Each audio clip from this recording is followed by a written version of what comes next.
Vibe blowing at the J. Got the loud jumping at the bag. Everything I'm on slack. Everything I do is got the Benz jumping at the bag. Vibe blowing at my J. Got the loud jumping at the bag. Everything I'm on slack. We've been with the Brazilian. This would be the first. They wild. I'm innocent. Bro, you hear that guy?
What's going on, everybody? It is Coach Greg Adams back in here with another YouTube live stream. Hold on for a second. Shout out to the Coach Gang. And that's you. For being in here, being involved, and being active on this YouTube channel. Well, welcome back to the Wake Up Show.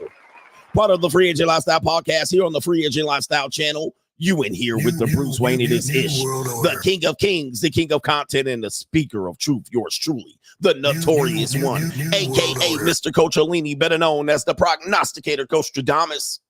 And you're in the Desert Storm bunker with none other than EWF. That is every woman's fantasy and the whole fucking show. The CEO Niggero of Fixes Binds LLC, the unbinder, the undebatable, the undisputed best entertainment here on YouTube. You can call me Senor Gregorio Graybeard. The ladies love to call me Mr. Third Leg Greg. Was just phenomenal. Also the man with no trabajo. I am the Mitch Slapper, the anointed one. Acknowledge me. I'm also the founding father of the After Pill, the Morpheus of the Mating Matrix, the Chocolate Confucius, the Black Moses, the Deliverer, also known as the man that walks in the spirit of Elijah. I'm the man with more nicknames than anyone in the game, but in case you forget those names, just call me CGA, see God Allah, and I'll be the 12-time demonetized champion of YouTube. We got a great show for you lined up today. We're going to talk about monogamy in crisis. How many people believe in monogamy? If it is in love, why do I feel this way? Why does she stay on my mind? Hey, and if it is in love, why does it hurt so bad? Make me feel so sad inside. Hey, if it is in love, we're going to talk about monogamy. A woman says, well, her boyfriend, her partner is monogamous, but she is non-monogamous. In these streets. We're going to talk about ethical non-monogamy and the decline of monogamy. We're going to take a look at the statistics related to the decline of monogamy. And we talk about this quite a bit, but now we got some evidence and some purpose. All right, just to show you that monogamy is indeed in the decline in a variety of ways. We could take the LGBTQ community as well for the decline of monogamy, and we can definitely thank these hoes In these streets. all right, the 304 population coming up. And if we do have time, or maybe later on in tonight's show, we're going to talk about a woman that's going to talk about the lifestyle of the 304. All right. And she's going to tell women, all right, the dark side of the 304 lifestyle. We got that coming up, man. Yes. And we also have a woman that says she would rather cheat on her boyfriend and husband than to cheat on her business partner. Man, this wild out here for you sucker for love ass to the ninjas. streets. End of story. You sucker for love ass ninjas got it hard. You got it bad.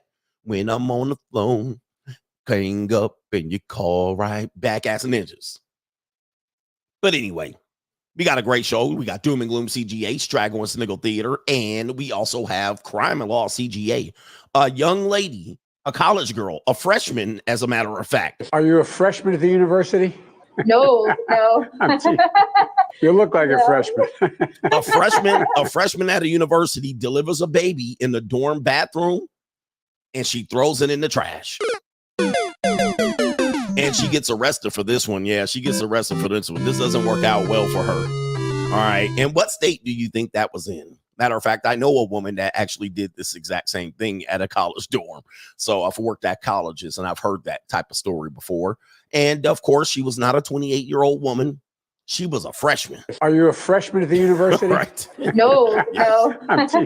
She was a freshman. Look like a That's freshman. who be having the babies and trashing them and deleting them. All right, we got that coming up. And anyway, to contribute to today's show, $ the Notorious CGA on the Cash App, Venmo, Coach Greg Adams TV. PayPal is paypal.me/Coach Greg Adams, and that is near the top of the description box on the Free Agent Lifestyle channel, when you can super chat by clicking the link on the top of the live chat. New world order. On the Free Agent Lifestyle channel. If I look a little different, it's because Streamlabs, you probably didn't notice, Streamlabs went down, kaput, or I don't know what's going on. A lot of live streamers taking their week off. All right, I said, not me. I better work, bitch. Right? You got to pay your bills. You got to pay rent. You got to get Starbucks. You better work, bitch. All right. So I had to go back to StreamYard. If you've been following me over on Locals, you guys know the difference between Streamlab and StreamYards. So I'm using my backup service, and I had to get my template all set up so it looks similar. All right, it looks similar. There's some things that are different. I can't change my banner. It's always going to say Coach Greg Adams live. All right, but the good thing is I got my scrolling banners back. All right, there it is right there. There's my scrolling banner. So I got scrolling banners back. I mean, I don't have all the bells and whistles and shit like that, but it is what it is. All right, we got the TurboGrafx 16 CGA. All right, until Streamlabs figures their shit out. Apparently, I have a Mac, and so apparently they did an update, but it ain't downloading on the Mac. All right, people are going crazy. Live streamers are going crazy. So I got 480p CGA. All right. Yep, my color's off. I can't change the, you don't have all the bells and whistles over here on StreamYard. StreamYard is the poor man's streaming thing here. I mean, it is efficient. You can move on quick on StreamYard. There's less buttons to push. All right. There's less buttons to push. All right. It's all here. All right. It's all crazy, man. But anyway, maybe I'll like StreamYard again. I didn't like StreamYard. All right, but I'm using it now. All right, anyway, who cares about all of that? Y'all don't care. Let's get to the earlier contributors to today's show. How about we do that? All right, and everything will be off as I figure out what buttons to push. I'm figuring out what buttons to push again. I haven't used StreamYard in about 2 years, maybe. Well, I used it here and there, but yeah, it's been a while. It's been a while, man. All right, who's in here early? Shout out to H Every Day. That was earlier. Where they selling that Punani water at? All right, no. But they selling the Punani water? Yeah. And he also says this is why those fanatics get kicked out of Europe with their strange religious practice and weird sex habits. Shout out to you and everybody in Europe. Shout out to the Coach Gang in Europe. We have a lot of European international Coach Gang members in the house. New world watching order. me sometime in the middle. This must be evening time over in Europe right now. You're watching me in the morning. You're watching me in the morning. Shout out to the people watching me in the morning in Europe. We got our brother Vic Bynum says, did I watch the interview with Candace and Judge Joe? He says Joe Brown was exposing the history of the chameleon, the connection of the presidential family tree in a way to say, and he says right there, etc. You talked about this months ago. Thank you for all that you do. I know, man. I talk about the same shit, and I'll be seeing the same people talk about it 2 years later. I'm like, all right, 2 months later, I'm like, damn, they late. All right, but anyway, they have a team around them that gets their edits out. better than CGA. They got that for sure. Shout out to No Government Name. BH is in the building. Shout out to you, man. Again, shout out to you, brothers. Man, y'all some good brothers, man. I'm going to tell y'all that. All right, I appreciate you, man. Kevin Taylor says, for the best men's ministry, we here. Did you hear that church, that black church that was praying over Kamala? I actually showed you that. That black church was praying over Kamala. Well, apparently, some of the black men in there, they were walking out. I guess, I don't know what happened. I guess they were ushering people out. I can't remember what the guy said. But there were some black men that didn't go for that bullshit. They didn't go for it. They didn't like it. They didn't like that they had the presidential candidate in there and they were laying hands promoting Kamala Harris. All right. And so, what happened was those men are being accosted and they were being bullied in there. They were being bullied in there. And so the black men weren't going for, what's the guy's name? The guy Bryant, I guess, and they're calling him a charlatan now. They got some whole disrespectful names for that guy, the church guy. And so men are looking elsewhere. Men are looking elsewhere to find their religion because the Christian church, the black church specifically, but the Christian church is definitely a little light in the pants. They're a little light in the pants. Jamal Bryant, yeah. The Christian church is a little light in the pants. These tippy-toe ass ninjas parading around. You know, the LBGTQ definitely got into the Christian church. All right, the Christian church lost my respect a long time ago. All right, but that's neither here nor there. All right, but they need some help. They need some help. It definitely is a misogynist, or no, a misandrist church. Yeah, I don't go to no black church. Anybody ever invite me to a black church? I'm gonna be like, nope. Hell no. All right. Was that Bishop Eddie Long's church? Did he take over Eddie Long's church? Man, them black church has been a whole damn shit show for a long time. I stopped going to black church when I was about 16. I was like, no mas. All right, this is not a place for me. I remember when I was 16 or something like that, 15, and I saw this woman. She was a single woman. Now, of course, these women seem older to me at the time. But of course, because I'm 15 or 16, these women might have been like 24, 25, maybe younger, maybe older. I don't know. But, you know, everybody seems older than you when you're an adolescent. But I remember knowing she was not married. And that woman came in pregnant. I was shocked because she was like a tiny woman. She was small. And I know they had singles get along. Like, you know, when you're in the age of innocence, you don't realize church people fuck, curse, fornicate. You don't realize that they do these things. All right. But I remember her. I knew she was single. I knew she was relatively young. I knew she wasn't older than the parents. And I remember she came to church pregnant. I was like, oh, the humanity. I was stunned because I believe, if I'm not mistaken, she was a Sunday school teacher too. And she came to the church pregnant one time. I was like, oh, the humanity. I was like, oh, shit. I was like, they fucking in the church? I was stunned. All right. So those type of things stun young people. I know when I'm older, that wouldn't stun you now. You were like, okay, yeah, people have. But I remember I was like stunned. I was like, wait a minute, she's not married. She wasn't married.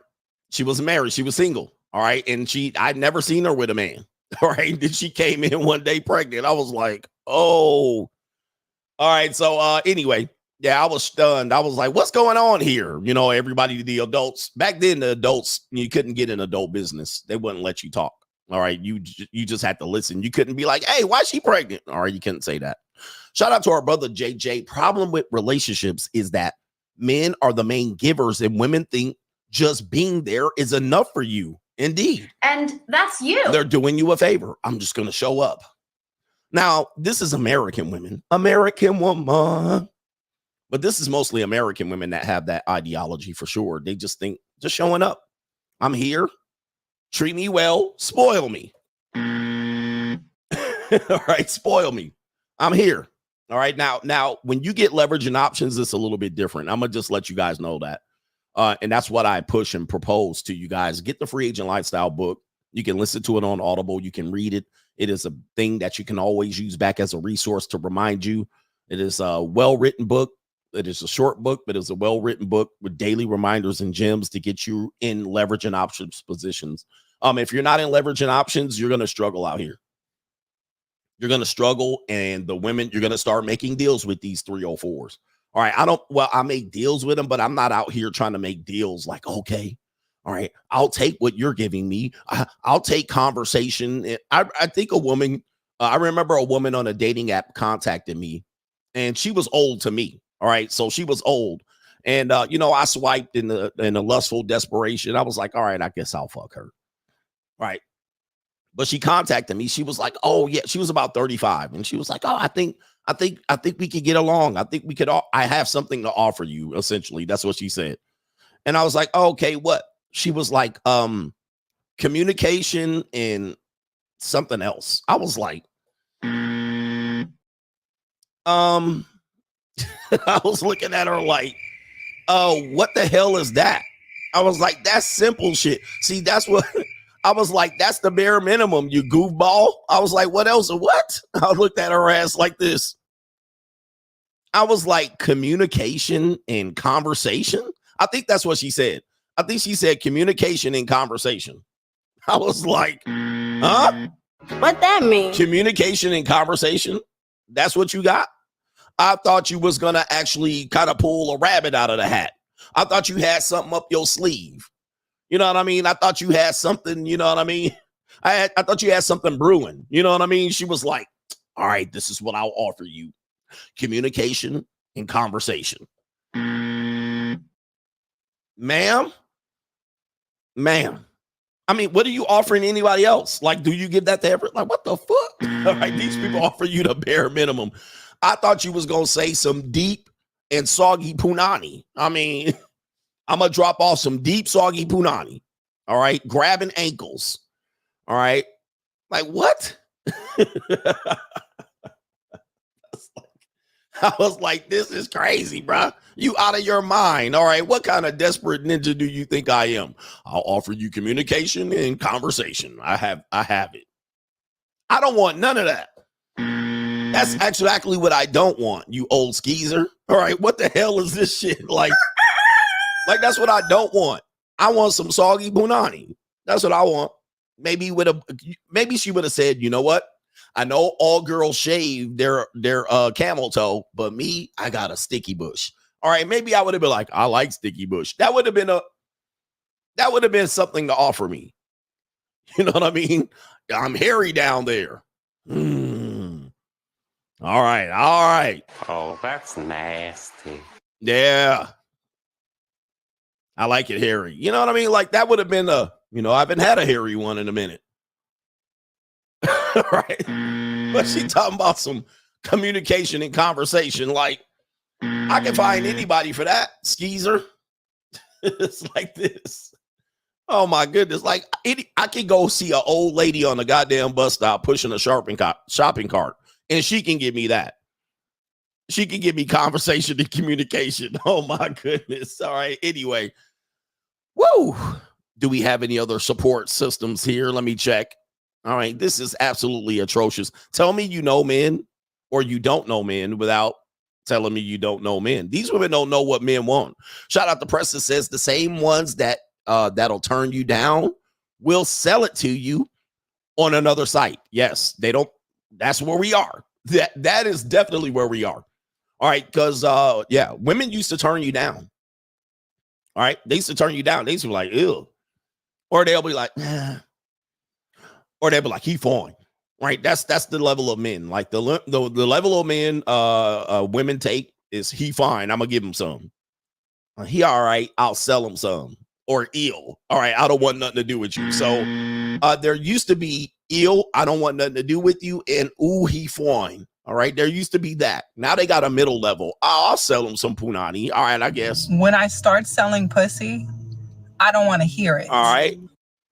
They'll sell you some. They'll be like, well, I mean, I guess you're handsome enough. All right. Hi, handsome.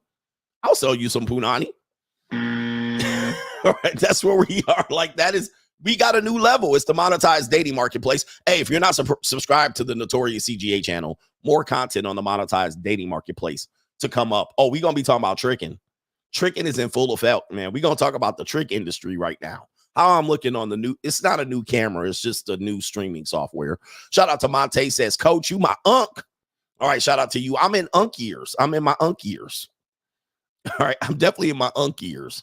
All right, and Kaylin says he's going to talk about monogamy, I bet. What's up, Coach? Remember that chick you showed who said she wants to sleep with 900 men? Speaking on, I do remember her. Speaking on this lack of monogamy, no wife will say she'll sleep with her husband 900 times and never cheat. You just can't trust these women. No, you can't. I don't trust. You can't win. I don't trust women, man. I don't trust them. Who trusts women? All right. I trust. I don't have, man, I've been in a brutal dating in marriage industry. I'm almost here 50 years. I can't trust women. I don't. That's not to say they're not good people, but I don't trust them. All right, at all. All right, and that's just what it is.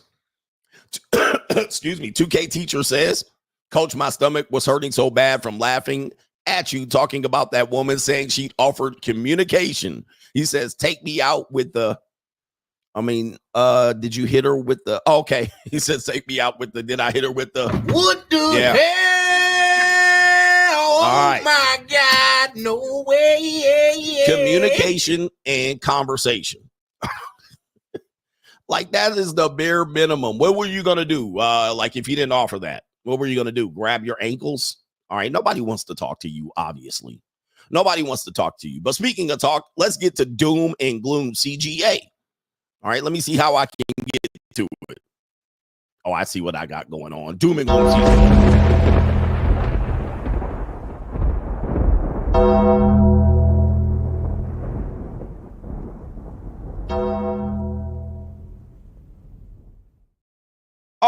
Oh, okay. Doom and Gloom CGA brought to you by the... All right. I'm working my system there. Scrolling across the bottom of the screen, you'll see the subject matter. Doom and Gloom CGA brought to you by the... New world order. All right, we got update on Joe Biden. Joe Biden, guys, he's still the president. Joe Biden is still the president of the United States. Isn't that crazy? All right, I didn't think so. All right, but it is what it is. Joe Biden says right here he is... All right, let me see if I can pull it up on my screen. There it is right there. Student loan forgiveness. It says right there, a payment pause extended for 6 months. Hey, get this off my screen. Payment pause extended for 6 months for 8 million borrowers. Man, boy, last minute, just so you can see how this works. He was voted in. Like this was the primary issue that he was voted in on. And he was a colossal failure. But the Supreme Court recently, or a court just recently ruled that they're going to let him go ahead with this student loan forgiveness and things like that, give him a little bit more leeway and flexibility at the 11th hour. I mean, like, damn, like right at the last minute, he fulfilling his campaign promise.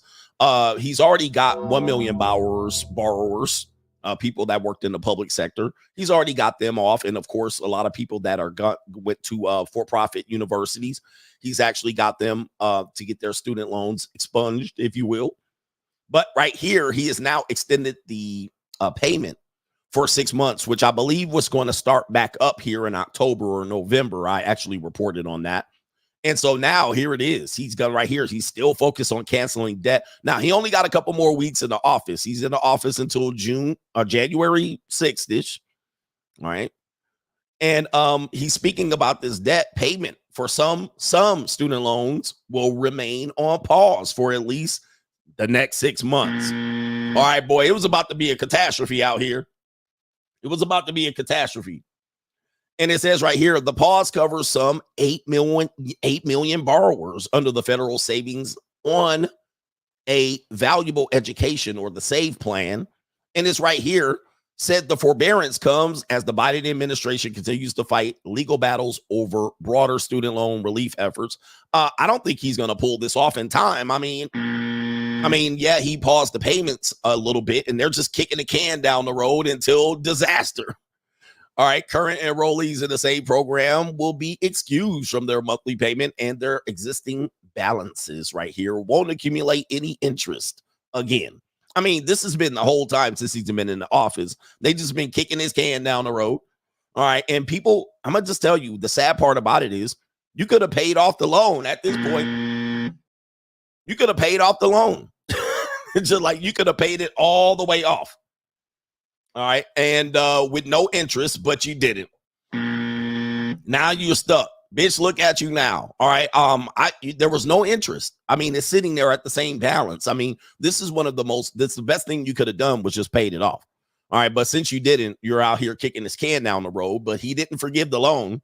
All right. Then you guys know the rest. I've been talking about this. I wrote about this in my book, how this is going to be an absolute catastrophe for the marriage and dating marketplace because women are really handcuffed into this debt. They're imprisoned in this debt. And a lot of women ain't even paying the debt. They don't even consider paying the debt. All right. They don't even consider paying the debt. They're like, I ain't paying the debt. All right. They have their debts, but then they'll be like, oh, I got this student loan, $65K. I'm like, you going to pay that too? They like, nope. All right. They're not paying it. All right. They're not paying it. So they're always going to be in a situation where they're down bad economically and won't be able to get in a great place economically to be able to. All right. So anyway, sorry about that. Let me go ahead and pull this up on the screen. Doom and Gloom CGA. All right. Sharing the screen. You might not be able to hear this. You know what I need to do? I'm going to need to share it like this. Let me see. No, I'm going to share it like this. We'll share it like this. Doom and Gloom CGA. This guy right here, you guys know him, Tucker Carlson. Let me slow it down. Tucker Carlson. He interviewed this guy right here, and his name is Mark Halperin. And he predicts that if Donald Trump wins the presidency, the Democrats will resort to violence. Oh, no. New world. And he also says it will be the biggest mental health crisis in American history. Who thinks that? Who thinks that? Let's go ahead and play the clip and see what he's talking about here. Let's say Trump wins 3 weeks from today. Mm-hmm. What happens? The Democratic Party as you said, a lot of Democrats, maybe the majority, believe that Trump becoming president again is the worst thing that ever could happen. So how do they respond to that? I say this not flippantly. I think it will be the cause of the greatest mental health crisis in the history of the country. I think tens of millions of people will question their connection to the nation, their connection to other human beings, their connection to their vision of what their future for them and their children could be like. And I think that will be require an enormous amount of access to mental health professionals. I think it'll lead to trauma in the workplace. I think there'll be some degree of Are you being protest. 100% serious. 100% serious. I think there'll be alcoholism. There'll be broken marriages. Wow. What? New world order. They think he's the worst person possible to be president, and having won by the hand of Jim Comey and Fluke in 2016, and then performed in office for 4 years and denied who won the election last time, and January 6th, the fact that under a fair election, America chose by the rules pre-agreed to Donald Trump again, I think it will cause the biggest mental health crisis in the history of America. Oh, my goodness, man. Oh, my Lord. That's doom and gloom right there. Donald Trump, do you have anything to say? I'm a big fan of Coach Greg Adams. I encourage you to reflect and consider his free agent lifestyle philosophy. Coach Greg is helping men become great again. Do him a favor and hit the like button when you watch his content. Okay, Donald Trump, thank you for that. And look at my African-American over Okay. here. Look at him.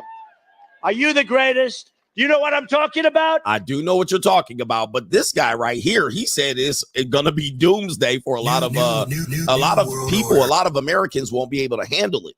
And maybe, maybe it could be possible that there will be a meltdown, definitely on the snowflake side. There's going to be crazy meltdown on that side. They already have mental health issues. Did you guys know 50 to 60% of women that identify as liberals have mental health issues? They do. They do. I mean, it says what it is, and they tend to identify with it because that's what they want to identify with. I can't help it. All right, Doom and Gloom CGA presses on right here. We got layoffs. All right, not playoffs, y'all. We got layoffs apparently, or we got the way the businesses are laying off people, and this is crooked as hell, bruh. And actually, a woman told me she works in corporate America. She said this exact thing happened. And they said business executives just said the quiet part out loud on RTO mandates, which are return to office. I believe they always saying shit like that. RTO mandates. Just call it out. Return to office. It says a quarter admit forcing staff back into the office was meant to make them quit. Oh my Lord, man, they do y'all dirty. Y'all slave, salary, wage, slave ass ninjas, boy. And y'all be y'all, coach, man, YouTube is risky. Oh, so it's working for these companies. Boy, there are no loyalty with these companies. None. These hoes ain't loyal. This is 2 days ago. Companies know staff don't want to go back to the office. And it says right here, and that may be part of the plan for the RTO mandates. New world. Wow, that is cold-blooded. And I actually have a woman that told me that, that her company did that. Her company did that exact same thing. And they told me that months ago. They were trying to get people to come back to work with the idea that they'll quit. Right? And they don't give them what? No severance packages. No severance packages. You can't qualify for unenjoyment or unemployment, right? You can't qualify for a whole bunch of things. So they basically save money, and a lot of that money goes back to corporate CEO C-suite bonuses. Mm-hmm. You can save millions of dollars and give your CEO nigga a bonus. All right, that's a cold ass world out, man. Boy, they don't care. Gotcha, bitch. They do not care. So these companies that said, oh, the future is going to be work from home, and all of these companies that said, hey, we got to recruit all these people to work from home, and we'll give them all kind of bonuses. All right. And apparently not. All right. They're telling you to bring your ass back to work. You goofball ass ninja. Get your ass back to work. You better work, bitch. And they're saying they're trying to threaten people, bring them back to work, and then they hope you quit. Companies give a lot of reasons for employees to come back into the office, which is innovation, communication, productivity. All right. Drinking the Kool-Aid.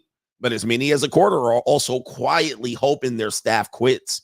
That, according to research from Bamboo HR, which surveyed companies on the return to office trend, finding that 18% of HR professionals and 25% of VP and C-suite execs hoped for some level of voluntary turnover, quitting because of a tougher RTO mandate. Indeed, 37% of managers and directors and execs believe that layoffs that followed the RTO policies happened because fewer people quit than expected. Ooh, wait. So they thought they were going to quit and they didn't quit. All right. Wow. And so they're like, now we got to lay them off. And they're likely to get their wish, at least in part. More than one quarter, 28% of employees say they would consider quitting if RTO policies were enacted at their workplace. Oh, no. You get it through your thick skull. Yeah, it backfired. Broke. It backfired on them. Dead, flat, stony, broke. I've got $3.85 in my purse. These employers, I know a lot of people be like, man, I'm going to keep my job. It's stable. It's safe. I'm like, where? Like, these people do not care about you, man. You got to have your plan B just in case plan A ain't working, or C or D at this particular point, man. Do not depend on these corporations. I don't know what to tell you. All right. Is that it? I guess that's it. That's Doom and Gloom CGA already. I'm quite disappointed. I thought I had some more Doom and Gloom, but that's Doom and Gloom CGA. Hit the like button.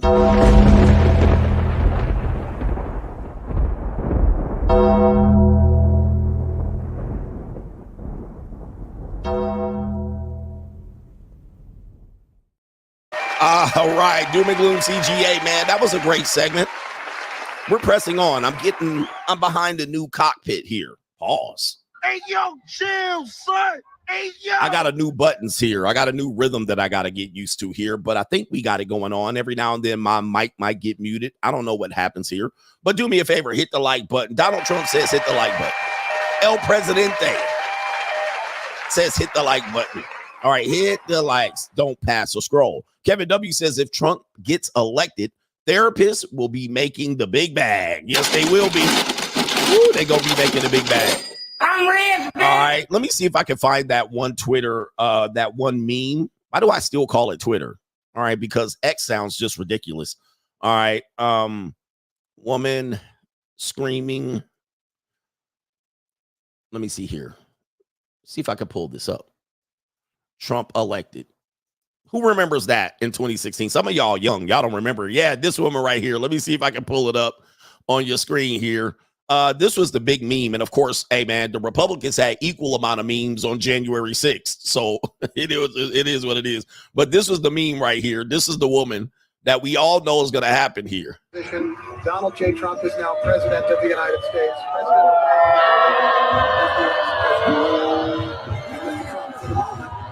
It's a great honor to be able to introduce for the first time ever anywhere the 45th President of the United States of America, Donald.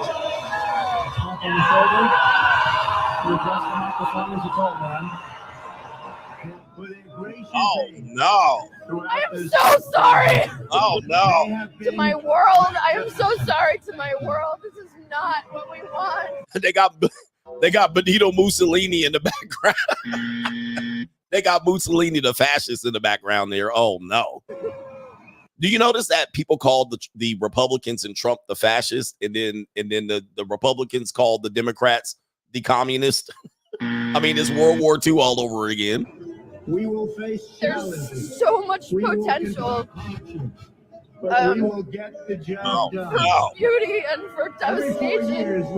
In this one moment, it's just almost incomprehensible that they can exist right now. So, and we are grateful. So close. Oh no! New world order. Donald J. Trump is now president of the United States.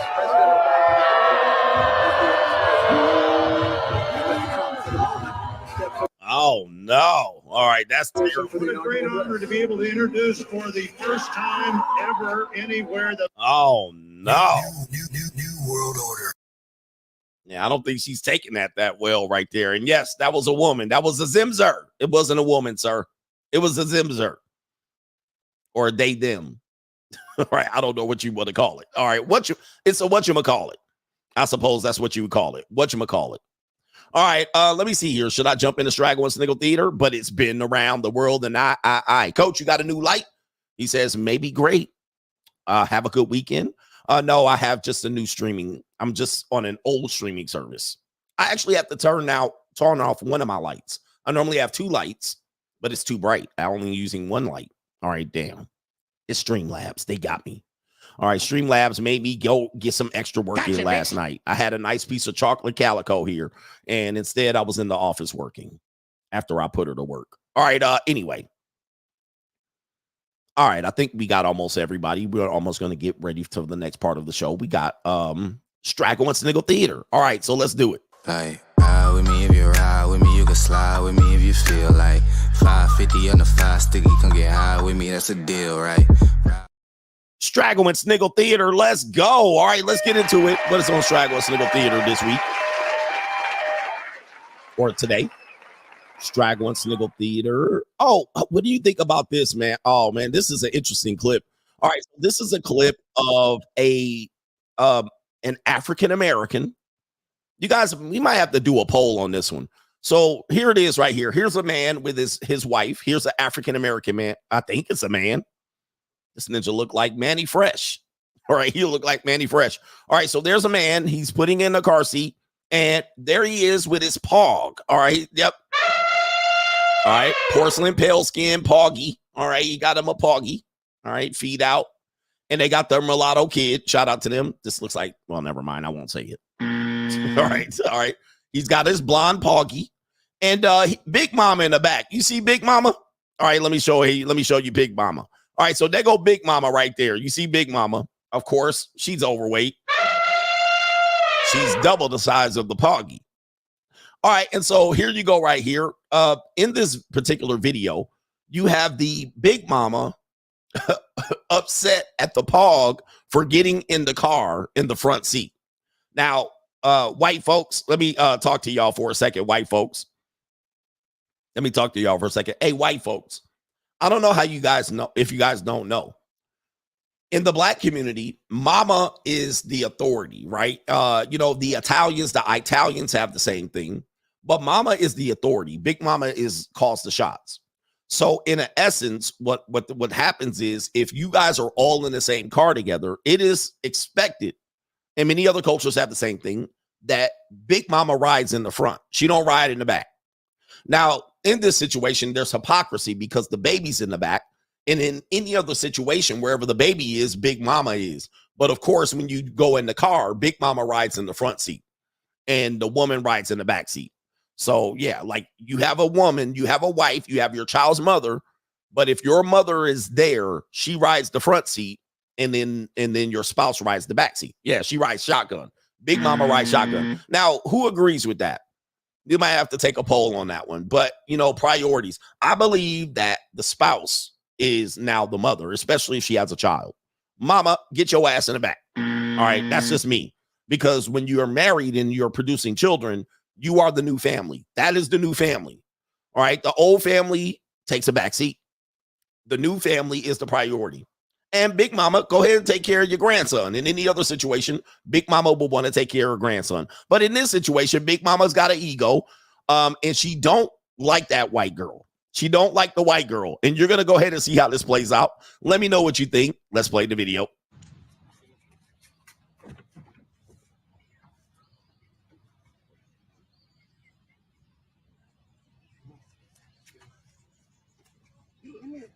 I'm not sitting in the back seat. You need to get out.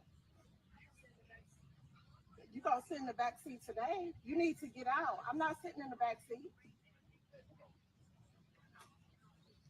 My mom's coming soon.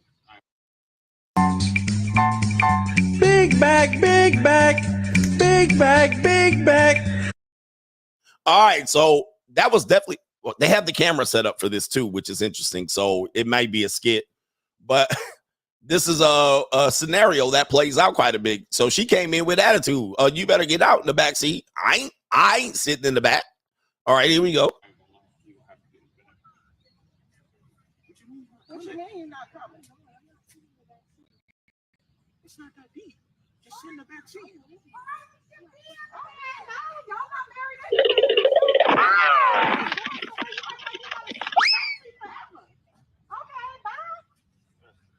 That's real crazy. Like what? Oh no. All right, so interesting thing here. I know this is but the son husband said, yeah, you got to get in the back. All right, so let me go ahead and put up a poll on this one. That's I don't know about this one, man. Yeah, this is tough here. Who sits in the front seat? Who sits shotgun? Can I put shotgun on the YouTube? All right. Baby mama, wife, or Big Mama? All right, dear mama. But so son husband asked and then just said, nah, mama sitting up in the front. And then the white girl took her big thigh ass in her other car. So let me see. Look at all of this fat here. Look at all. Okay, man, how you got thick thighs and no booty? I mean, you just got a wide ass. All right, you got ass, coach. No, it's just a wide ass. It's wide. It's not big. It's just wide. All right, so she took her big leg ass to the other side too. And this goofy ass ninja, oh yeah, mama riding. So you got to get in the back. No, I'm not sitting in the back seat. And mama got a whole attitude. She just don't like the white girl. I'm gonna just tell you that. Mama don't like the white girl. That's a big woman. It's not that deep. Just get in the back. Okay, why can't she get in the back? She out of there. All right. Redskin is out of there.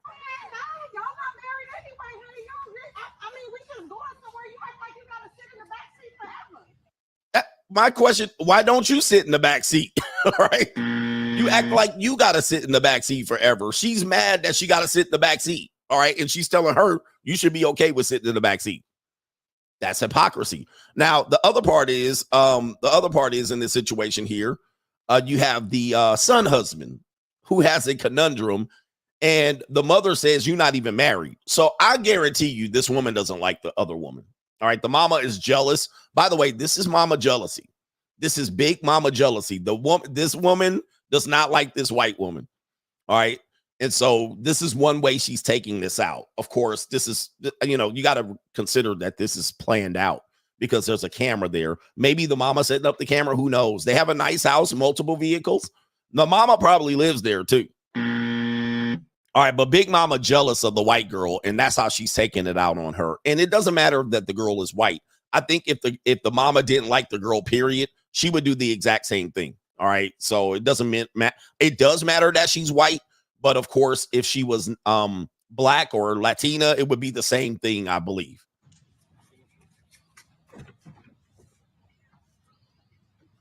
And look at her. She's like, you don't understand the protocol? I don't like when women do this. Like, this is terrible. She's looking like,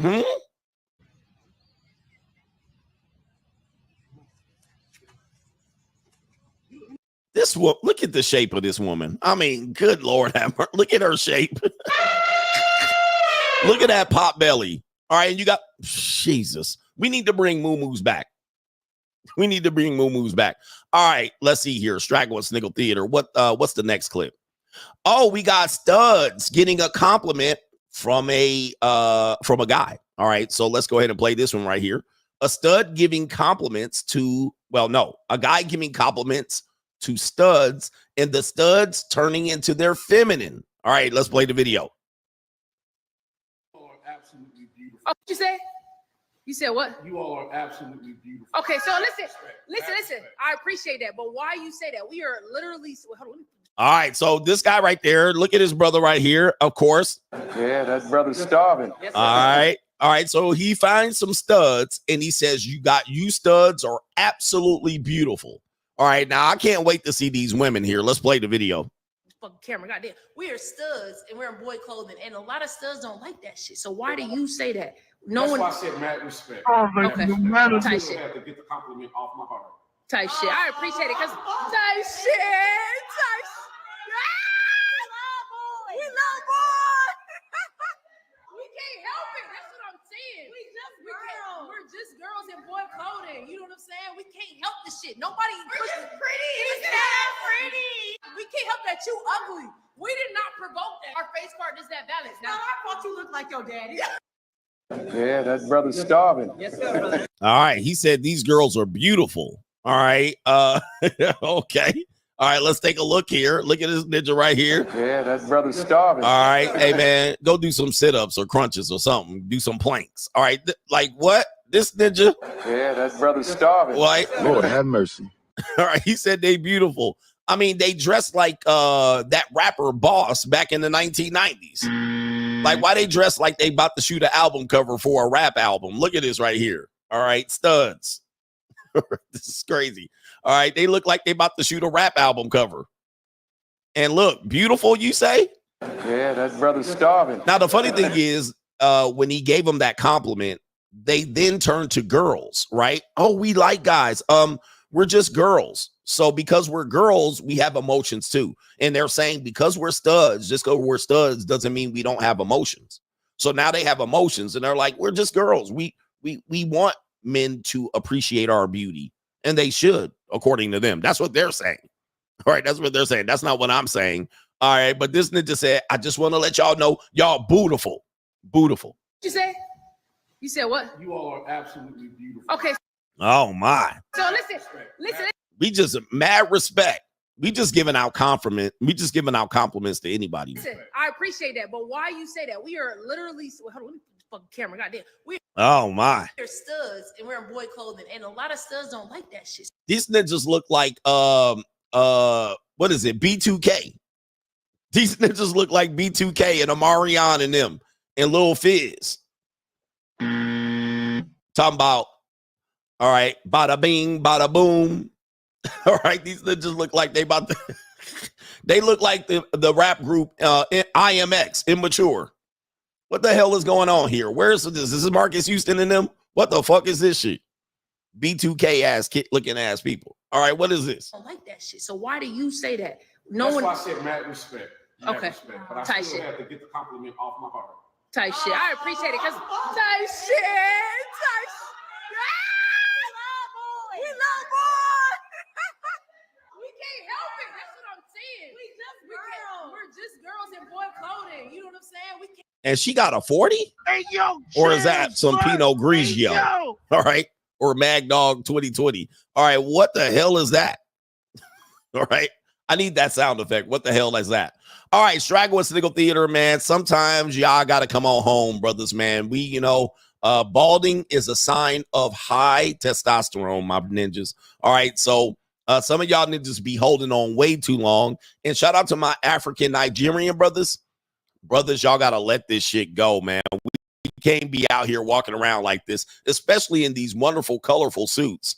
I mean, he G'd up from the feet up. All right, look at him, man. He G'd up from the feet up. He clean as a whistle. Whew. He clean as a whistle, but ninja. All right, man, we got to let it go, Nigerians. What the hell? You know them Nigerian ninjas. Oh, my God. No way. All right. You know them Nigerian ninjas going to be lined up with their hair all in the middle of their head. You know them Nigerian ninjas be having them big-ass foreheads and them long, oblong-shaped football head-ass ninjas. All right, hey, man, let it go. Man, I had to let my hair was always short. I always kept my hair short. All right. So then I started balding. All right. Because of my high testosterone and masculinity. And then, you know, I was like, let me just take it clean on off. All right. Forget it, man. All that lying up shit. It ain't there. All right. You gotta let that shit go. Look at that forehead. Look at that head. All right. He got a flat head too. What is going on with this ninja, man? Look. Hey, bro. Come on now, dog.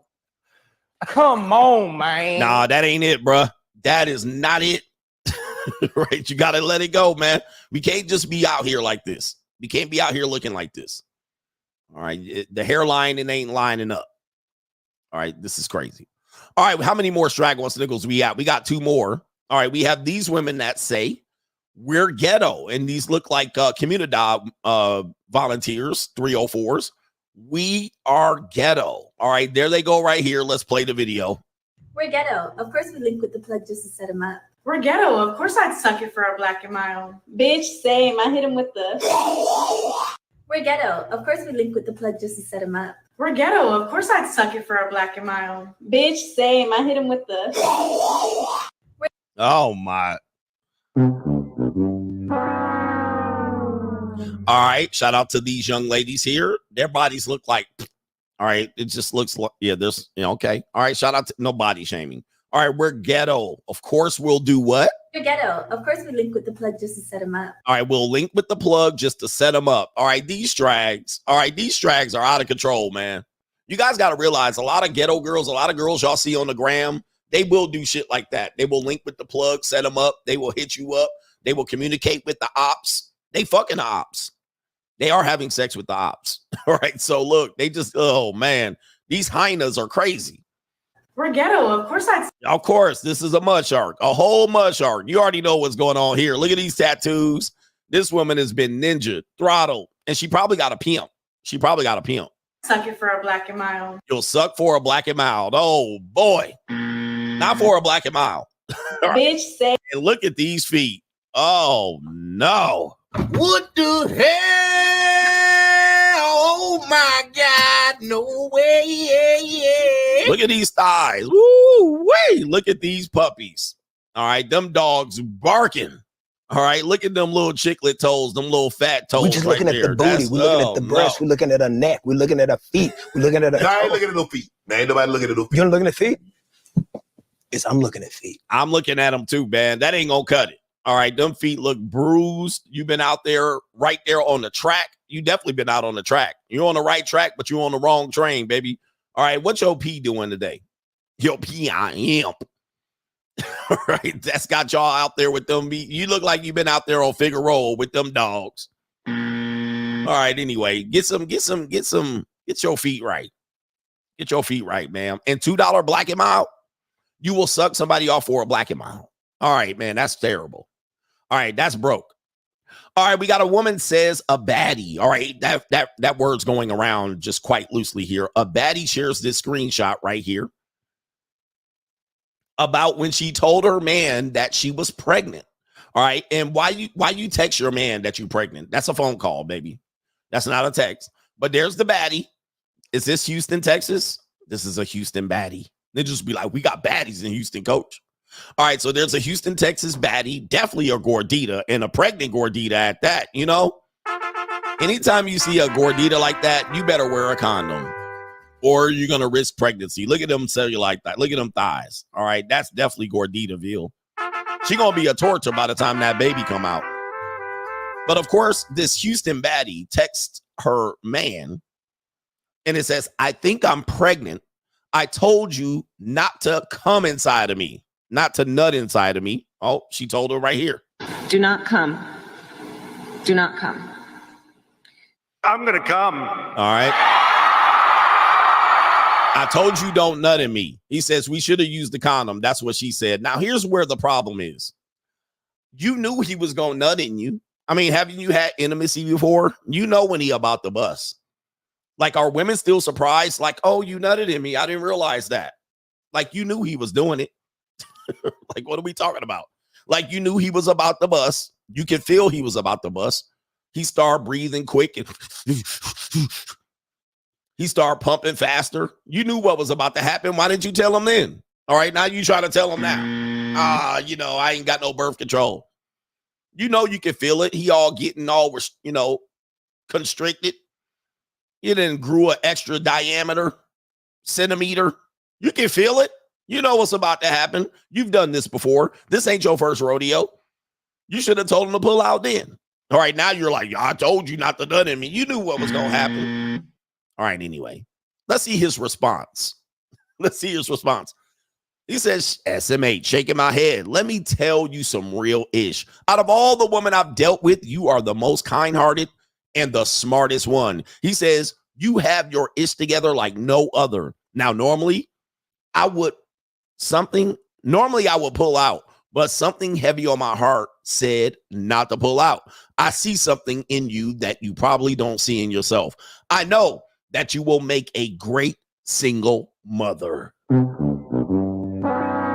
And that's why I did what I did. You got this. Prayers to you and your family. Oh, no. Oh, goodness. All right. You'll make a great single mother. All right. I knew you got this, baby. All right. I guess I'm going to be on child support, but baby, take it from here. All right. There it is right there. All right. Yeah, he definitely going to regret that. And of course, this woman says, this men really just said this to me. Yep. He didn't say, man, go kick rocks. He didn't push her down the stairs. Nothing. All right. He just said, hey, gotcha, bitch. You knew what was up. You knew the risks. All right. You knew the game and you still got played. Gotcha, bitch. Yeah, she deleting that kid. You can already know. That kid is not going to make it. All right. There will not be a baby. And she taking that right to Margaret Sanger's house. Margaret Sanger's Planned Parenthood house. She's going to do it. That is Straggle and Sniggle Theater. Like, ride with me if you ride with me. You can slide with me if you feel like 550 on the 5 sticky. Come get high with me. That's a deal, right? Straggle and Sniggle Theater. All right. I'm still getting used to this, but you know what I'm not getting used to? The lack of likes. Man, there's 1,700 people watching right now, but there's only 689 likes. It is time to get the likes. We got to get these likes up, man. Let's do this. We're going to pause for station identification. We got to get these likes up. So until we get these likes up, we're going to play this video. What really gets me is that some of y'all be scared of a little belly. Y'all see how scrum diddly Sista it look? Ooh, baby girl. Y'all scared of a little belly deli? Y'all scared of a little belly deli for what? Who told you be scared of that belly? Let it loose. Let it. I know y'all see the fupa print. The fupa print go crazy. The fupa print go crazy. Come on. Parabola. Come on. Y equal X squared. Maybe cubed on some. Hit that like button. What really gets me is that some of y'all be scared of a little belly. Y'all see how scrum diddly Sista it look? Ooh, baby girl. Y'all scared of a little belly deli? Y'all scared of a little belly deli for what? Who told you be scared of that belly? Let it loose. Let it. I know y'all see the fupa print. The fupa print go crazy. The fupa print go crazy. Come on. Parabola. Come on. Y equal X squared. Maybe cubed on some. Just give me the likes. Don't pass the scroll. We need about 150 more likes, man. Hit that like. 150. 150. All right, get that 150 likes up, man. Shout out to our brother Preston says her big ass can't fit in the back and she's single. Almost all big mamas are single. All right, so she's single. Yep, you already know she's single. All right, and of course, that's the son husband. Watch out for these single mammies out here. All right, son husband ass. They make you into a son husband. Yeah, my mama ass ninjas. Yeah, my mama said. My mama need to ride in the front. My mama. My mama need to ride in the front, and you need to ride in the back. My mama. My question is this, because 80% of people said the mama needs to ride in the back. All right, but her fat ass can't sit back in the back. That's true. All right, but where did the I'm just saying right now? Question. Where did the rule come from that the mama rides in the front seat? Anybody know? Because let me just say this historically, because people act like this is a known rule. Okay, let's just take history. First of all, the automobile for the middle class American was the Model T. That was what, the 30s, the 40s. So most Americans didn't have cars. Then most Black Americans didn't have cars until the 60s, the 50s to 60s. Right? So this rule is probably less than 70 years old. Before that, y'all ninjas was on plantations. Ninja could barely get a horse in the carriage. All right. Was the rule then? And that was the situation was like for 400 years, 350, 250 years, horse and carriage. And y'all had to have free papers to be on a horse and a carriage. Where was the rule that your mama got to ride in the front of the carriage? Right? Right. My mama got a ride in the front. Okay. So when did the rule come in? The 60s, the 70s? When does this fucking rule come in? Where you should know mama get to ride in the front seat. Right. This is a new fucking rule. Now, like everybody's supposed to know. Oh, really? Oh, I didn't realize it. Yes. For the last 400 years, mama got to ride in the front seat of the where? Like, this is all new bullshit to make Big Mama feel like she's still necessary. My mama, everybody knows mama get to ride in the front seat ass. What? I don't understand where people coming up with this shit. None of this shit is legacy. None of this shit is rules that everybody knows. You should know. Mama get to ride in the front. My mama. All my mama ass ninjas. My mama. Everybody know mama. Right? Everybody knows Big Mama ride in the front. Niggers couldn't even ride in the front of nothing, a train or a bus, until the 70s or the 60s without getting arrested. So when did Big Mama push her ass to the front? Mama knows, everybody knows mama get to ride in the front. Mama always ride. All right, anyway. All right, what's up with y'all mama's boys? I had a guy when my mama was single mom. I was raised by her primarily, and she was dating a guy. And he would call me a mama's boy, and it would piss off my mama. You gonna raise him to be a mama's boy? All right, he didn't play that shit. He was not American. All right, he was like Panamanian, and he would always be looking like I think he didn't like me. You know what I mean? Anybody back in the day, people would date single mothers openly. Not no more. All right, he was a single guy living the free agent lifestyle and shit, and then he was dating my mom, and he was a single guy. He was older too. Well, they all seem old as fuck to me back in the day. But anyway, he'd be looking at me like he ain't gonna make it. This whole he's like he ain't gonna make it, old mama's boy. Mama, you call me a mama's boy. Oh, don't call him a mama's boy. Stop babying him. Stop babying him. He ain't a baby. He a man. Right? He was like, he a mama's boy, man. He ain't gonna make it. This ninja ain't gonna make it. He just looked at me like, I'm gonna be a man. All right, y'all mama's boy ass ninjas. Yeah, man, it's crazy. All right, anyway, yeah, he was trying to toughen me up. I think I was like 10, 11, somewhere around that age. That was like 10, 11, or 12. 10, 11, something like that. He was like, this ninja. All right, anyway. Fireblast says, I have to deliberately avoid watching you at times so I can have something to listen to at work. He said, shout out to all the normies, most wanted out there. Shout out to the normies out there at work getting it in. All right. The Gale says those studs were ready to rip him a new one depending on his answer. Free compliment ass ninjas. Yep. I just got to tell you, yours is beautiful. Just as, you know, all right. Men love black men.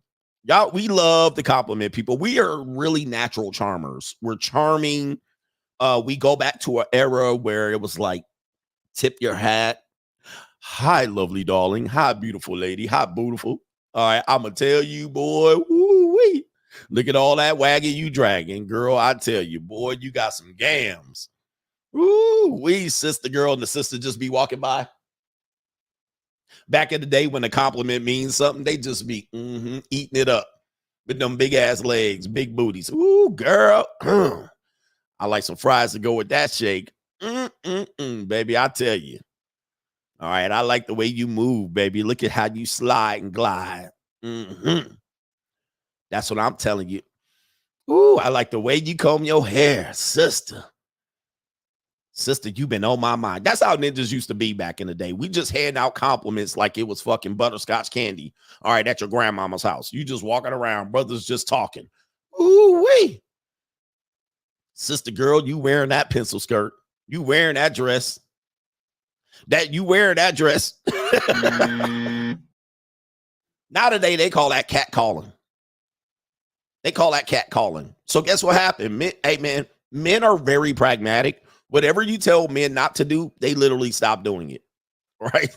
It don't take men to learn a hard-ass lesson. Oh, they exposing us? All right, we just ain't going to talk to these bitches no more. Right? We ain't going to talk to them. Like, men don't have no chill. They don't have no chill. Men see something. Okay. Yeah. They calling that cat calling. You on the internet looking. Okay, I ain't gonna do it. And see, here's the thing. It's not the men that were actually doing the cat calling. It was men that typically might hand out a compliment here and there. They may have had some anxiety about cold approaching.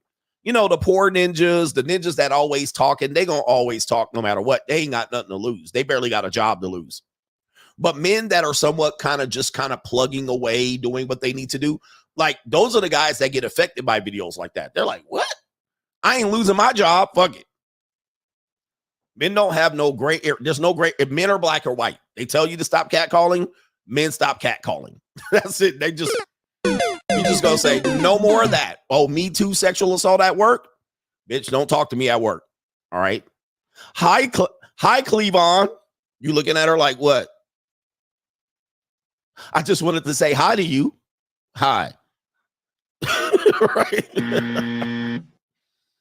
Right. So men don't play around. They're just going to jail, getting exposed on the internet, getting lawsuits and sexual harassment. Nah. Nope. I'm going to just stop talking. Right. I'm going to just stop talking to you. No extra compliments. Girl, your hair looking wavy today. Nothing. And then women are like, these guys don't even talk. They don't give a compliment. All right. They don't tell us we're pretty. Like, nope. Not at work. You just be like, do you got the TPS report? Thank you very much, bitch. All right. Anyway, let me go back to my desk. Oh, Cleavon. I just wanted to show you my new haircut. Nice. Right. Right. Hell no. Ninjas don't want to get hemmed up. One guy says, hey, coach, I had a friend tell me years back that he has the Herp-Derp. He says he's a good friend, so I supported him. Anyway, wait a minute, I lost the screen. Oh, you supported him any way you could. He says he recently shared with me his frustrations on dating and apps that he used. What? He used to others like him. I'm not sure what that means. All right, I'm not sure. I'm trying to read it here. Wait a minute. What that mean? He recently shared his frustration with me on dating and sites he used to others like him. I don't know what that means. Oh, I guess it's they all have the Herp-Derp. Is that what you're saying? And it says he keeps himself in decent shape and he's been muck mode for 3 years. So he's got herpes. He's on the herpes app. I guess that's what you're saying. Yeah, they do have apps like that. He's on a herpes dating app. So I guess they get together and they say, I have herpes and, you know, we can't give it to each other because we all have it. Protect your meat, man. And it says right here, you also say, he's been monk mode for 3 years. He showed me the app, and all the women that like his page are big backs, strags, and single mammies. He says all the women he likes are quite attractive, but he said it's hard to get their attention. Also, many of them are out of state. He says, I want to give them advice, but not sure how. Well, wow. Man, herpes is the one, like, if you're going to not catch one, don't catch the herpes. All right, the herpes that's a bad one. I mean, your dick is ruined. Shout out to Eddie Murphy. You get the herpes, your options are bad. All right, shout out to you. And I think I did a poll on here, and a lot of men in here said, or women, I did a poll on how many people have herpes. And I think it was, how many people have caught a STD or STI. And it was like 25% of the people watching us. All right. So, and that lines up with the general population as well. The general population, 25% of women have herpes, HSV2, and 1 in 6 men have herpes as well. All right. So it lines up. It is a very common thing, but a lot of people have it and don't have any symptoms. They're asymptomatic. So they may not know they have it, or they may not have an outbreak. But you get the Herp-Derp, your dating options are going to be severely hampered. All right, because as soon as you admit that you got the herpes, forget running raw up in anybody. I mean, that's a definitely one you're going to skedaddle on that. Out of there. All right, out of there. All right, nope, nobody. I mean, unless you're going to be a celebrity. Apparently, some of these athletes and celebrities got the Herp-Derp, and a lot of people don't realize this. No, Eddie Murphy did a joke about herpes on your. He don't have it. All right, I'm just saying he did a joke, but a lot of celebrity men have it, and maybe here's the thing that I talk about is that a lot of you guys see these women in the industry. And I'm just going to say, I'm not calling out any women or men in the industry. I don't want no Cardi B shit, lawsuits. But a lot of people say, well, why do these guys keep sharing the same girls?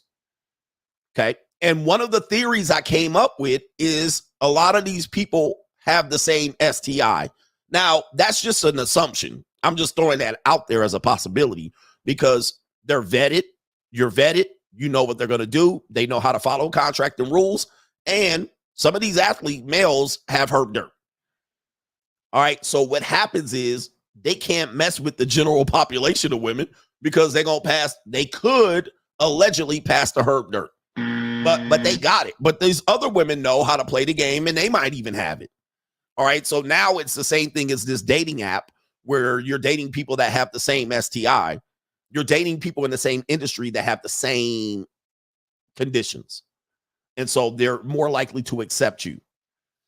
All right. They're more likely to accept you. You don't have to go with a normie chick that you can get off the street because you're going to give her the Herp-Derp allegedly, right? That's it. This is just a theory. I don't know how to play it, but there's rumors that certain athletes got it. And then there's rumors that certain women in that industry got it as well. And that's similar to what you're trying to do, man. I had a woman tell me that one time, man. It was a woman that there's a stigma about STIs that you think a certain type of person has it. Guys, I'm here to tell you, you do not know who has an STI. The best thing you could do, sex ed with CGA, is get tested. All right, get tested. So in that case, this woman, she looked like a suburban wife. She looked like a suburban wife. I was like, man, I'm about to crush this girl. All right. But of course, a lot of women go through hoe phases. All women go through 2 hoe phases. Their young hoe phase, which could be anywhere in their early teens to their late teens or in college. All right. Freshman, sophomore year. That's where their first hoe phase starts, their curiosity. Some women skip that. But their second hoe phase is going to be after a breakup or a divorce. They're going to go crazy. And this suburban housewife had Herp-Derp. And I was like, man, I'm about to crush her. She probably ain't had nothing like this. And I laid down with her in the bed. And she was like, oh, I guess it's time to tell you. I was like, tell me what? She was like, well, I caught the Herp-Derp. It's asymptomatic. She tried to tell me it's asymptomatic. She only had one outbreak. She was like, but you can still hit if you want. I was like,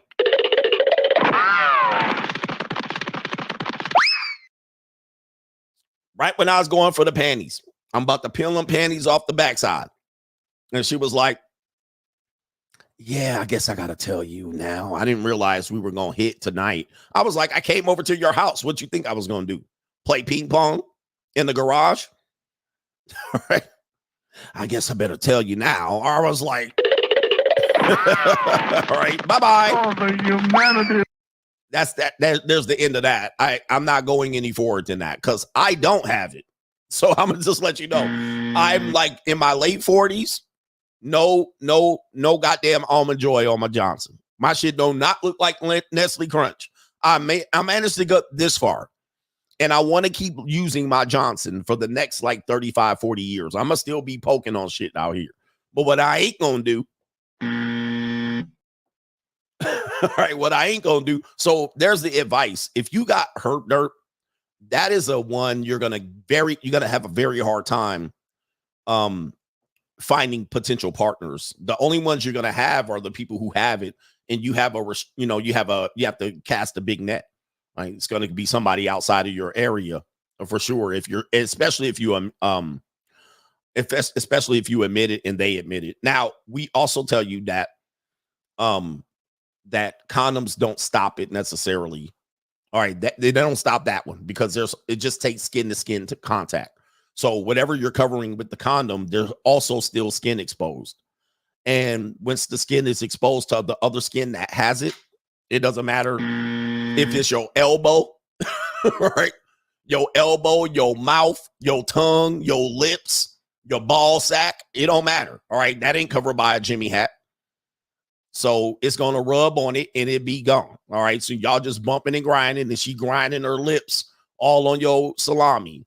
You got it. Caught it before you put the shield on the dick. So be careful with that one. That's a tough one. So that's my advice to him. Please wrap up your Jimmy if you don't want the Herp-Derp. That's a tough one. He said, got that Bumpy Johnson. He got that Bumpy Johnson. Oh, no, not Bumpy Johnson. All right, shout out to our brother here. It is DJ Ricky G. Your son or daughter rides in the front seat when both are in the car. Typically,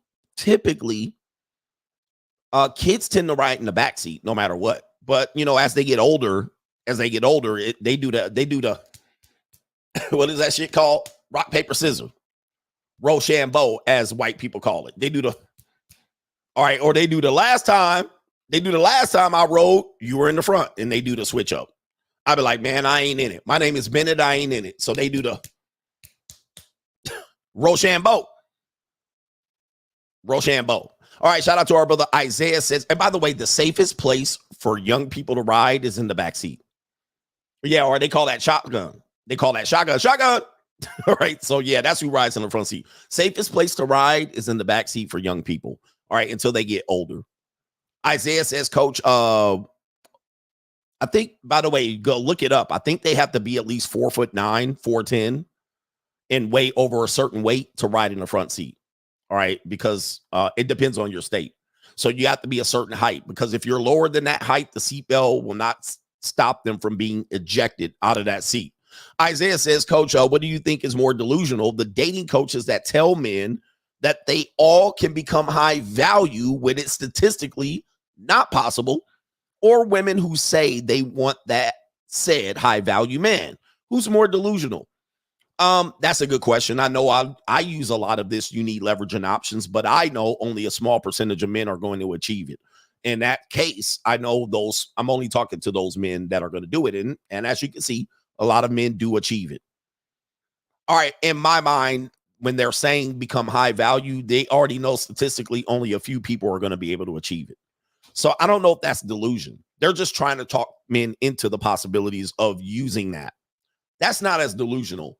I think it's equally delusional to say the woman wants a high value man, because I'm going to say many of the women that say they want one don't qualify for one at all. They don't qualify for one. They're not even close to qualifying. We showed you this yesterday, last night's show. If you missed last night's show, I showed you a clip of Kendra G. Somebody clipped up all of these women calling in the Kendra G show, you know, Kevin Samuels 2.0. And these women had 6 kids, 5 baby daddies, 3 kids, 3 baby daddies, 4 kids, 4 baby daddies. And they were like, I want to get married to a high value man. They don't qualify. So they will never qualify. Unfortunately, the way it works is men can achieve high value status more later in life, but women's early life will predict whether they get a high value man later in life. It is a great predictor. So women typically struggle in their early years. They have, you know, a child out of wedlock. Maybe they get a divorce. Then getting a high value man is almost impossible for them. Now, they'll believe they will, so that's where the delusion lies. They believe that there's somebody out there, manifest. But the likelihood they'll get one is slim to none, meaning that there's not that many of them. However, a man can definitely get there in a year or 2 tops. Like a man that finally says, you know what? Let me get my life straight. In 2 years, he could be a mythical high value man. Either economically, the gentleman archetype, he could change his whole direction of his life in less than 2 years. Whereas that woman, it will take 40 years to find a high value man. I mean, she would just be out there hoping and praying and wishing. So that's where I think the delusion comes from. But that was a great question too. It made me think. Two in the Peak, one of the Saints says, you have herpes, I have herpes. We'd make a great power couple as bitches, right? We make a great power couple. Yeah, bitch. Yeah, bitch. But yeah, there are herpes dating apps. I don't know, man. If y'all got the herpes, man, please tell people you got Herp-Derp. Please. Centaur Sam says, hey, coach, in about 24 hours, my passport will have its first international stamp, as I would be landing in Bangkok, Thailand. Free agent lifestyle for life. Yes. Woo-wee. What kind of fuck you give me? I know what you'll be doing out there in strap up out there. My man going to Thailand. Oh, yes. Got him out there like. I cook, I suck, I shut the fuck up. Yes, indeed. Shout out to you, man. Hey, Centaur Sam in Thailand. Watch out, y'all. Oh, man. All right, this is going to be great. All right, yes, indeed. I might have to get out there ASAP. All right, because I'm going to be picking off lean-leans like they grapes. Right, we got some other contributors, and we're going to get on with the show. We're almost at 2K. Shout out to Shah X. Is that Shah? Well, that's one of the Shahs. Peace, coach. My pops dropped red pills to me as a young man before I knew about the red pill space. He called it life jewels, the family jewels. He says, if you believe in women, you don't believe in God. Oh, my goodness. Oh, man. He says your hard work will always be appreciated. Free agent lifestyle for life. Hard lesson. I mean, I'm glad men used to teach men hard lessons about dating, the realities of dating. Today, we teach people fantasies. If you believe in women, you don't believe in God. Hello. All right. Hello.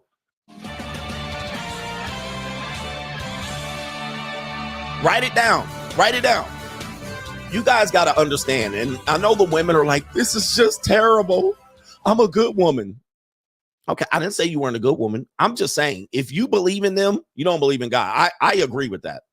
And I'm not a godly person. You guys know me. I'm somewhat agnostic.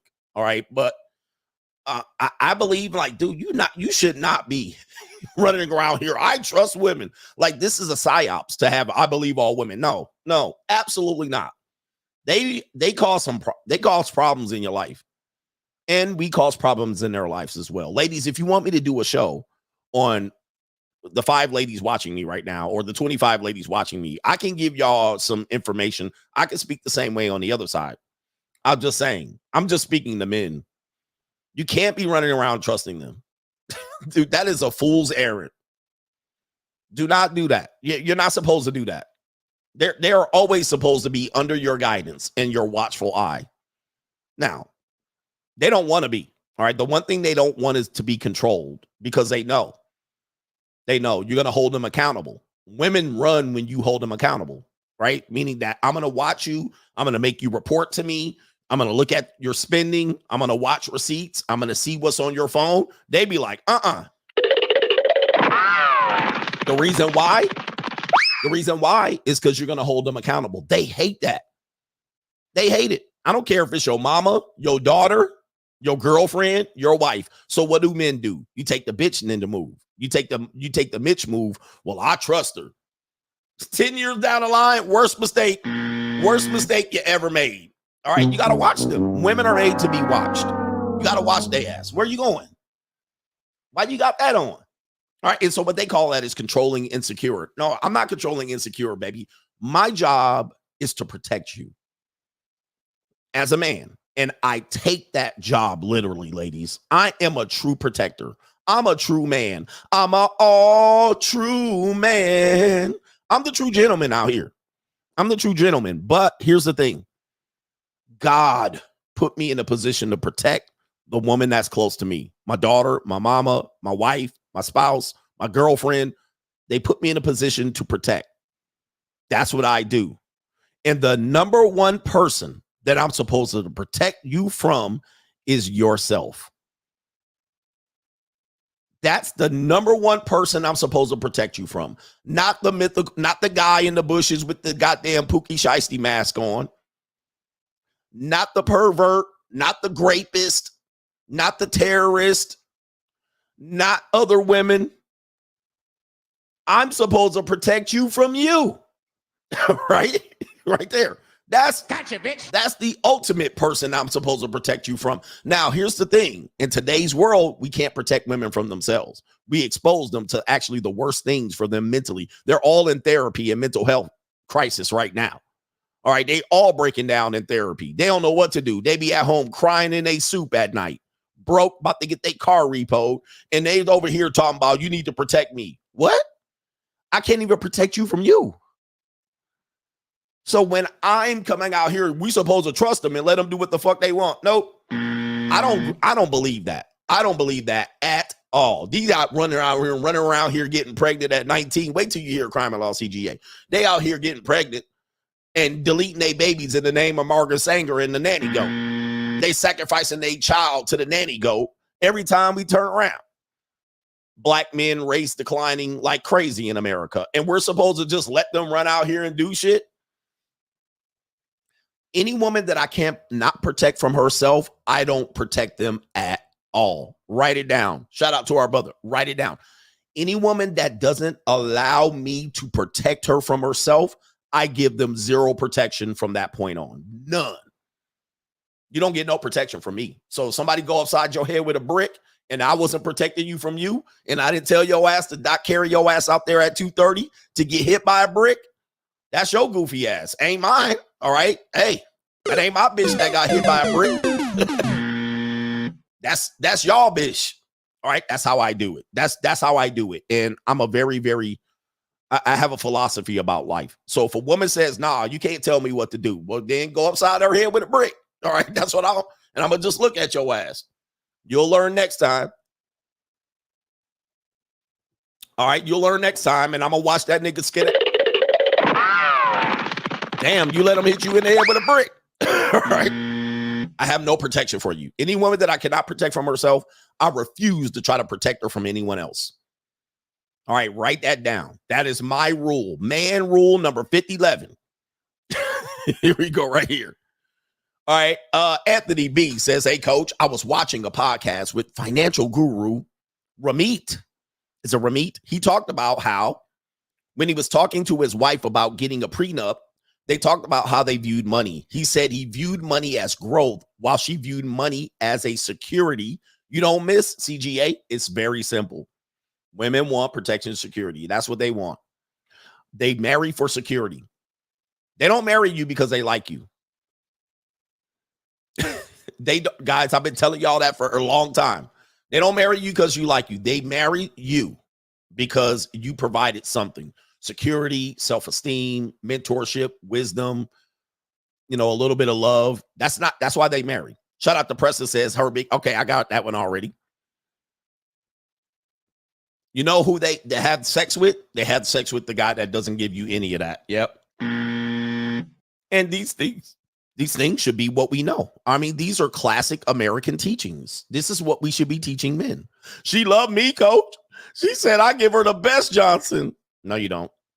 Caitlin says, women will forever be stuck in what is called the Christian gray fantasy. They want everything, but if that guy doesn't have just one thing, they'll leave. He says their delusions and manifestations will constantly keep them single. And it's not just women, it's men in the fantasies. All right, I did a stream talking about romance. Romance is mythology. Has nothing to do with anything. Now, people will say things like that. Well, coach, what is that feeling in my stomach? What is that feeling in my heart? Oh, that's an actual feeling. All right, that's your senses. Sometimes that feeling is to tell you that person's dangerous, but you have a level of attraction with that person. Have you ever experienced that where you got that feeling in your stomach about a person? That was your fight or flight igniting, telling you that person is dangerous to you. Why? Because that person is going to get you in a state where you're going to be out of your fucking mind. All right, so your body is saying danger. That doesn't tell you that you're in love. And people will also say, yeah, but what about jealousy? All right, jealousy proves that, you know, monogamy is a thing. I'm like, that doesn't prove monogamy is a thing. That proves you're jealous, right? Work on that shit. That proves you got some boundary issues. That proves you're a stalker. That don't prove you're in love. That doesn't prove romance. It proves you're jealous, right? It proves you're a hater. It proves that you got some attachment issues or some shit like that. Like, yeah, I get it. I don't want my spouse having sex with another man. It would kind of probably ignite my jealousy, but I don't think that's what it ignites. You know what it ignites? I'm giving y'all some real wisdom. You should be taking notes. You know what it is. Let's just say I had a spouse and my spouse wanted to sleep with another person and I became jealous. Obviously, there will be some jealousy there. This isn't black or white. I would obviously be jealous, but you know what I would also be? I would be fucking pissed that I'm supporting that person and they fucking somebody for free. That's what you're really mad at. And in the grand scheme of things, you're mad at the arrangement you have and what you sacrifice and risk and what you're paying. They're out there giving it to somebody metaphorically for free. So it's not just the jealousy. It is the things that you committed. That's your baby's mother. That is how the community is going to see you. Those play a part in the entire thing. It ain't just jealousy. It's what you gave up, the years you gave up, the commitment, the fact that you could have been boning somebody else the entire time and they running out there giving it to some ninja that gave her none of that. No commitment, no sacrifice, no children, no security, no protection. That's what you mad at. That you're really going to be mad at that. It's not just the jealousy. So again, people try to prove these things here. I'm here to tell you, man, I got this shit figured out. I'm here to teach you guys what's going on here. Romance is a mythology. It's all mythology. Yep. Somebody said it's overpaying. You overpaid. Everybody did that. You had a girlfriend. You did all this flowers and chocolates and candy. And then she was sucking somebody's dick under the bleacher.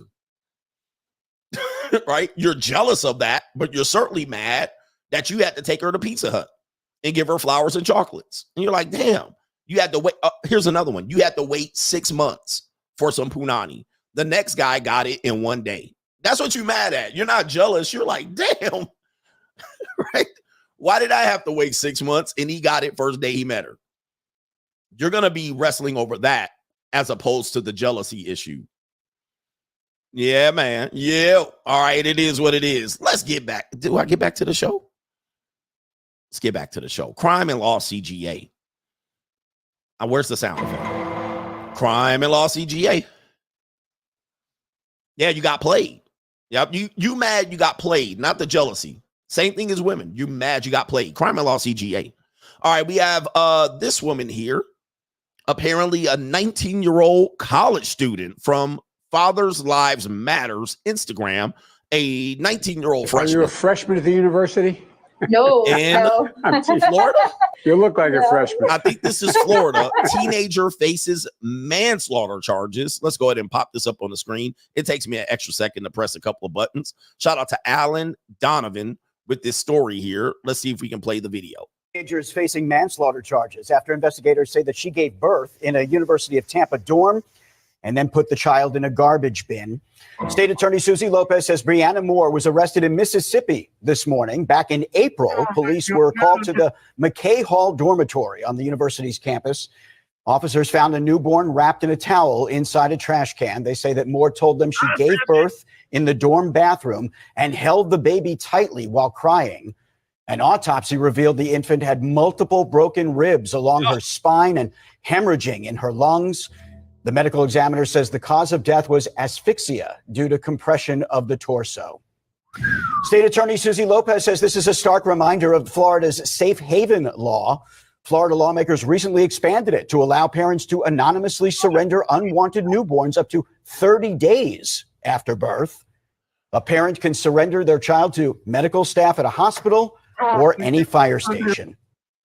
Okay, man. Teenager. Almighty goodness gracious. All right. That was, man. That was a lot. That was pretty heavy. I didn't anticipate that being very heavy. But wowzers. Man, unfortunately, rest in peace to that young bundle of clump of cells, the baby. She went full Margaret Sanger in the dorm. I actually knew a woman that admitted that she did this. Well, the baby didn't die. The baby actually stayed alive, but she was pregnant with her second child. She was in college. She had a child by one man. Then she had a child by another man shortly thereafter. She was pregnant. Nobody knew about it because she still had the baby weight on her from the first pregnancy. And she was embarrassed. She was in denial. A lot of women are in denial when they're pregnant. And, they don't get any prenatal care. And they will do this. And this woman told me she delivered her son in the bathroom of a dorm and threw the baby in the trash. Right now, she didn't suffocate her or anything like that, but people did find her in the condition, the baby, and saved the baby's life. And that young man, that he's an adult now. So the story goes way back. So he's able to survive, and he's an adult male right now. This is common things that women go through in a pregnancy, especially when they're young. I just want to remind you. Many of the early terminations of pregnancy happen before the age of 15 and all the way up until the age of 22 in our country. People will tell you up and down that women having babies comes from dating and romance. It doesn't. No, he's not slow. He's doing very well. I don't think he's slow, but you might think so. People argue me, Coach, man, most people that are kids are born in families and two-parent households and dates and romance. They're not. All right. A lot of it, the baby deletions, the early terminations of pregnancy are from adolescent women and young women up in the age of 22. All right. From 14 to 22. That's what's happening. And then you also have teenage pregnancy, which is on the decline these days. But in this situation, you have an extreme case of the baby mother deleting the kid. And let me just say this, because people will always argue me up and freaking down like a clown. Okay, I want you to take a look at this woman. All right, let's just take a look right now at the woman. This is a whole muskrat. Now, I need y'all ninjas to stop trying to tell me that only attractive women are having sex. Ninja, the 80-20 rule is in full effect. And I know it was a ninja right here. I know this had to be a skinny white boy or a ninja.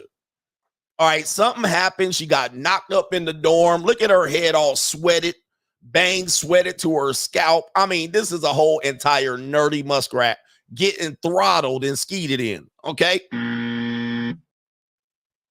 You know what I mean? Like, don't at me about who getting no love sex out here, bruh. Who getting love and sex and romance and date, bruh.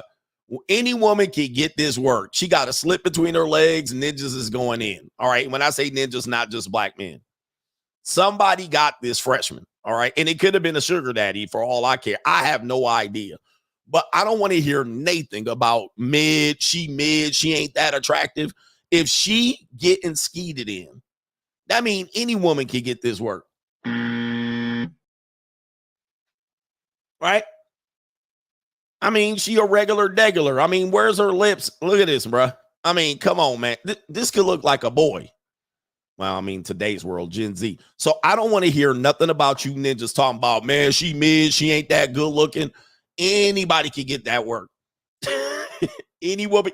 And if you saw the stream last night where I showed you all these women that have all these kids, they were all donkeys and mud ducks and slump busters and booger wolves and knock knees and cockeyes and overweight mastodons and donkeys. All right, they all were not attractive women, and they had 3 and 4 kids. And none of them went on a date. I can guarantee you none of them women went on a date with their baby daddies. And they had multiple baby daddies. So the idea that a woman can't get this work and wrecked out here, y'all need to give that up. That's an old red pill talking point that needs to die a slow death. Because at the same time y'all say a girl like that is mid, y'all will also say the 80-20 rule killing dating. And then tell me ain't nobody hitting that. All right, wait, somebody hitting that? I guarantee you multiple ninjas in the dorm was smashing that. She might not even know who the baby daddy is of that baby. All right, I guarantee you that. That's why she snuffed it out. She don't even know who the baby daddy is. It could be highly likely. And if you know college life, if you go to a dorm, you knew the girl that was giving out them guts. You was lining up. You was like, hey, just giving up them guts. Like, hey, let me talk to you real quick. All right. Somebody told she nasty. All right. Hey, man, you know, Brianna, she nasty. You know, somebody told her, told everybody that, and ninjas was lined up. All right. She probably, well, I can't say what she would do because this is a family show. All right. This is a family show, but I guarantee you that's a nasty girl. She been a nasty girl. She been a nasty girl. I bet you she used to, well, I can't say it. I can't say it. There's children listening. All right, but that definitely this is the definition of Millie Mouth Muskrat. All right, this is the definition of Millie Mouth Muskrat. She million, look at that Millie Mouth. She all Millie in the mouth. I mean, goodness. She been a nasty girl. She been it could have been a train. It could have been a train for sure. I mean, she don't know. She like, and it could have been a Negro baby. Train. Could have been a Negro baby because she is in the South. Because she from Mississippi. Mississippi's finest. Train. All right. She been a nasty girl. All right. Let's continue with the show. All right. This is a disgrace. All right. We have a woman here. Yeah, I guess she took a PPP loan out. Oh, man. These people coming after people, man. Oh, Lord. All right. I got to pay my bills here. Let's see if I can pull up the video. Oh, there's an ad. Y'all can't hear it. Uh-huh.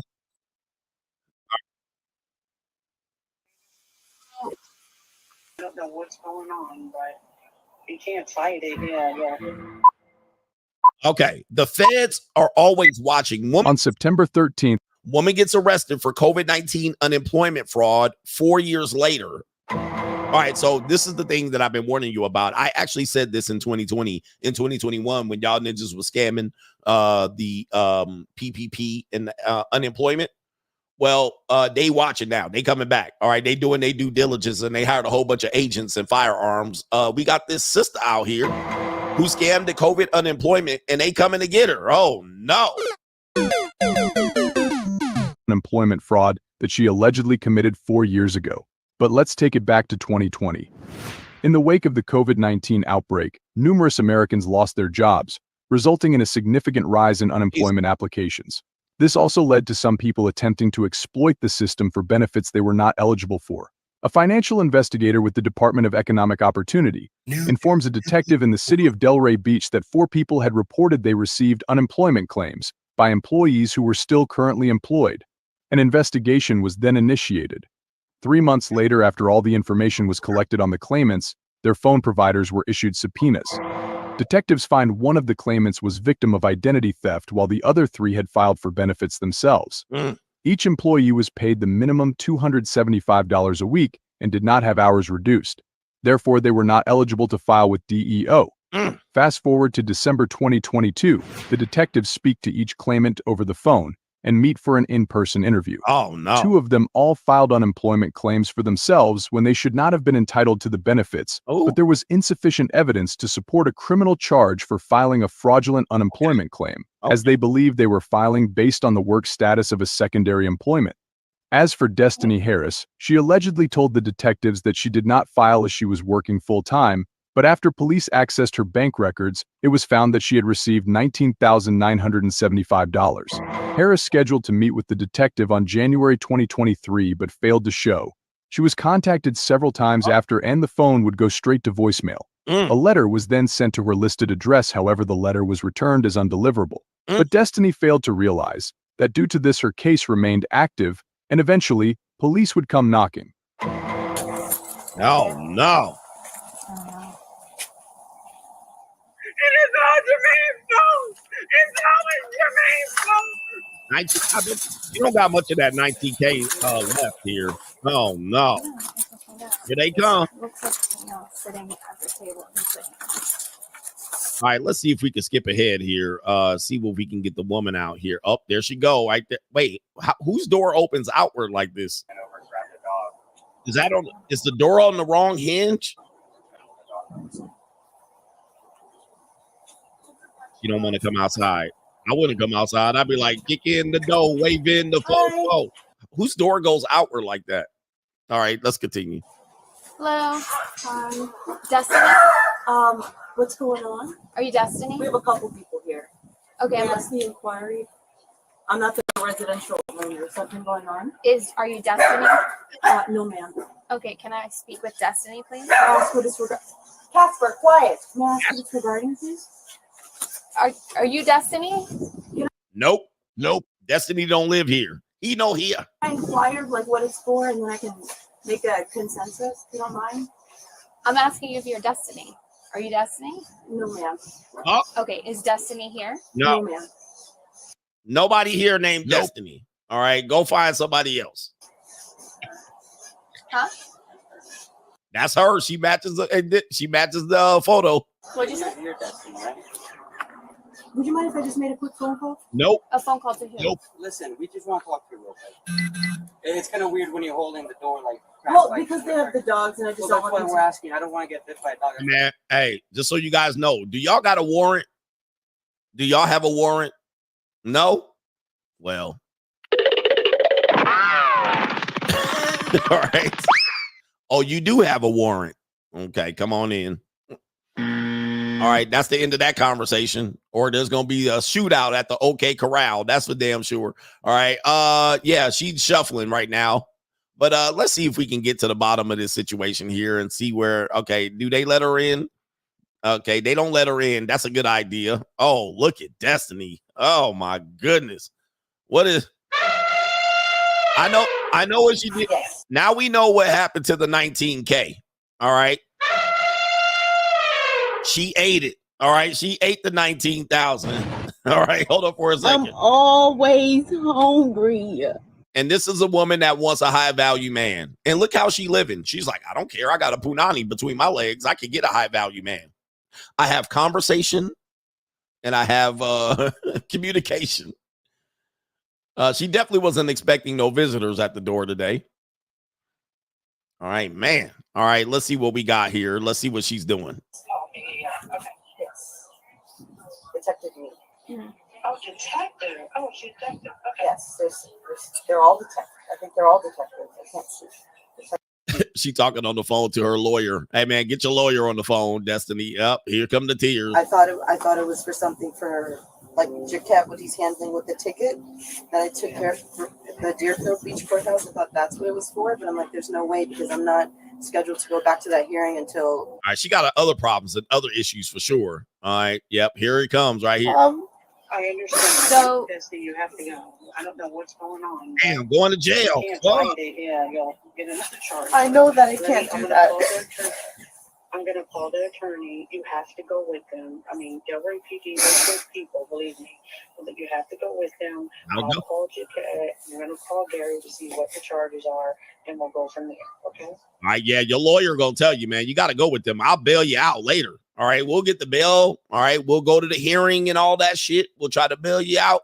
Maybe we can settle this debt. Maybe we can make a deal. All right, you're gonna have to figure out something, but yeah, them tears ain't it. Unfortunately, you're gonna have to go to you're gonna have to go to the pokey. As ABL says, she's gonna go make big rocks and the little rocks. All right, that definitely is something that she's about to be doing. Let's see her get arrested here. I don't like to see people going to jail. Oh my goodness, wait till you see this shit right here. All right, here we go right here. We got another part of this. All right, take a look at this. Can you use your shirt, please? This is not getting the job done. Oh no.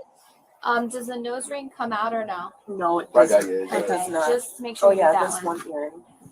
Which one went to the meat? I did like I called. you bring your computer.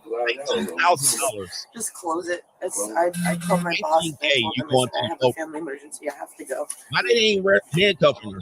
No belts or anything in pockets or anything like that. You thinking about running? I don't even know what to tell them. Just What tell do people do?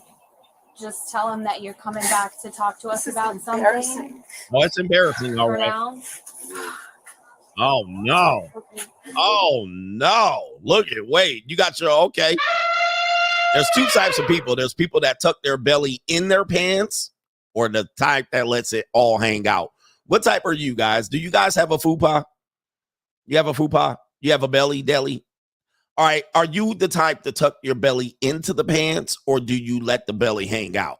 All right. Inquiring Minds wants to know. She's the type to tuck her belly in the pants. All right. The front booty. She's got a booty do. All right. Her stomach hang out more than her booty do. All right. Definitely she got the booty do going there. All right. Everybody type booty do in the chat. All right. She got the booty do. And she tucks her booty do in her pants. All right. Some of you guys, man, this is crazy. All right. I mean, it could be tonight. You know, I just don't know. I know. So I don't want to tell you One thing, and it's going to not. be tomorrow I when understand. it's tonight. I don't want, you know. It's not even like I can say, oh, mommy has a work trip because I travel for work sometimes, like DC and stuff. Yeah, I did this. She said this. She got tough in this.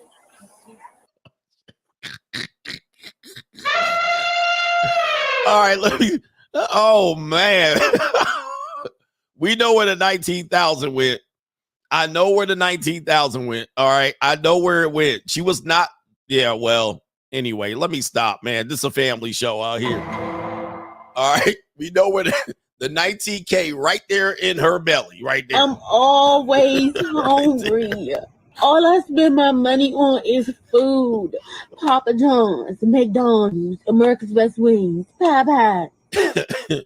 All right, she definitely took the money and put it into her belly. Get in my belly. All right, that's Crime and Law CGA. I think that's it, man. I love this show, man. This has been a great show. Do me a favor, hit the like button. We got 2,000 people watching. Coming up, we have dating issues. I guess it's the evil world we live in coming up here. Then the main event. Let's do It's the Evil World We Live In, and then we'll get to it. It's an evil world we live in. It's the evil world we live in right here. We got a woman that says her date canceled on her. Is this dating shit? Let's put this under another one. Wild world of dating and relationships. Have you guys ever done this on a date? This woman says she got set straight on her date, and she learned from this. Guys, this is a great bit of advice. All men should learn from this. Here we go. Literally one of the most embarrassing things just happened to me, and I have nobody to blame but myself. So I had a date with this man that we planned back on like Monday, right? So for a week now, we said we were gonna meet on Saturday at 1 p.m. Saturday comes, y'all know I'm a late ass bitch. I can't be on time to save my fucking life. I'm running late. I text him like, hey, can we push back to 1:30? 1:30 comes, I'm just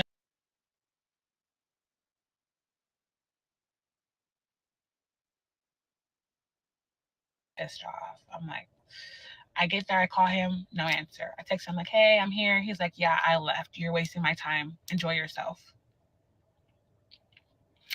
So I say all that to say, be on time, y'all.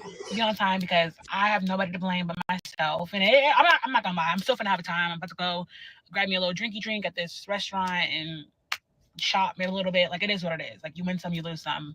Nonetheless, If it was me, I would be upset because don't waste my time. So I get it. Anyways, yeah.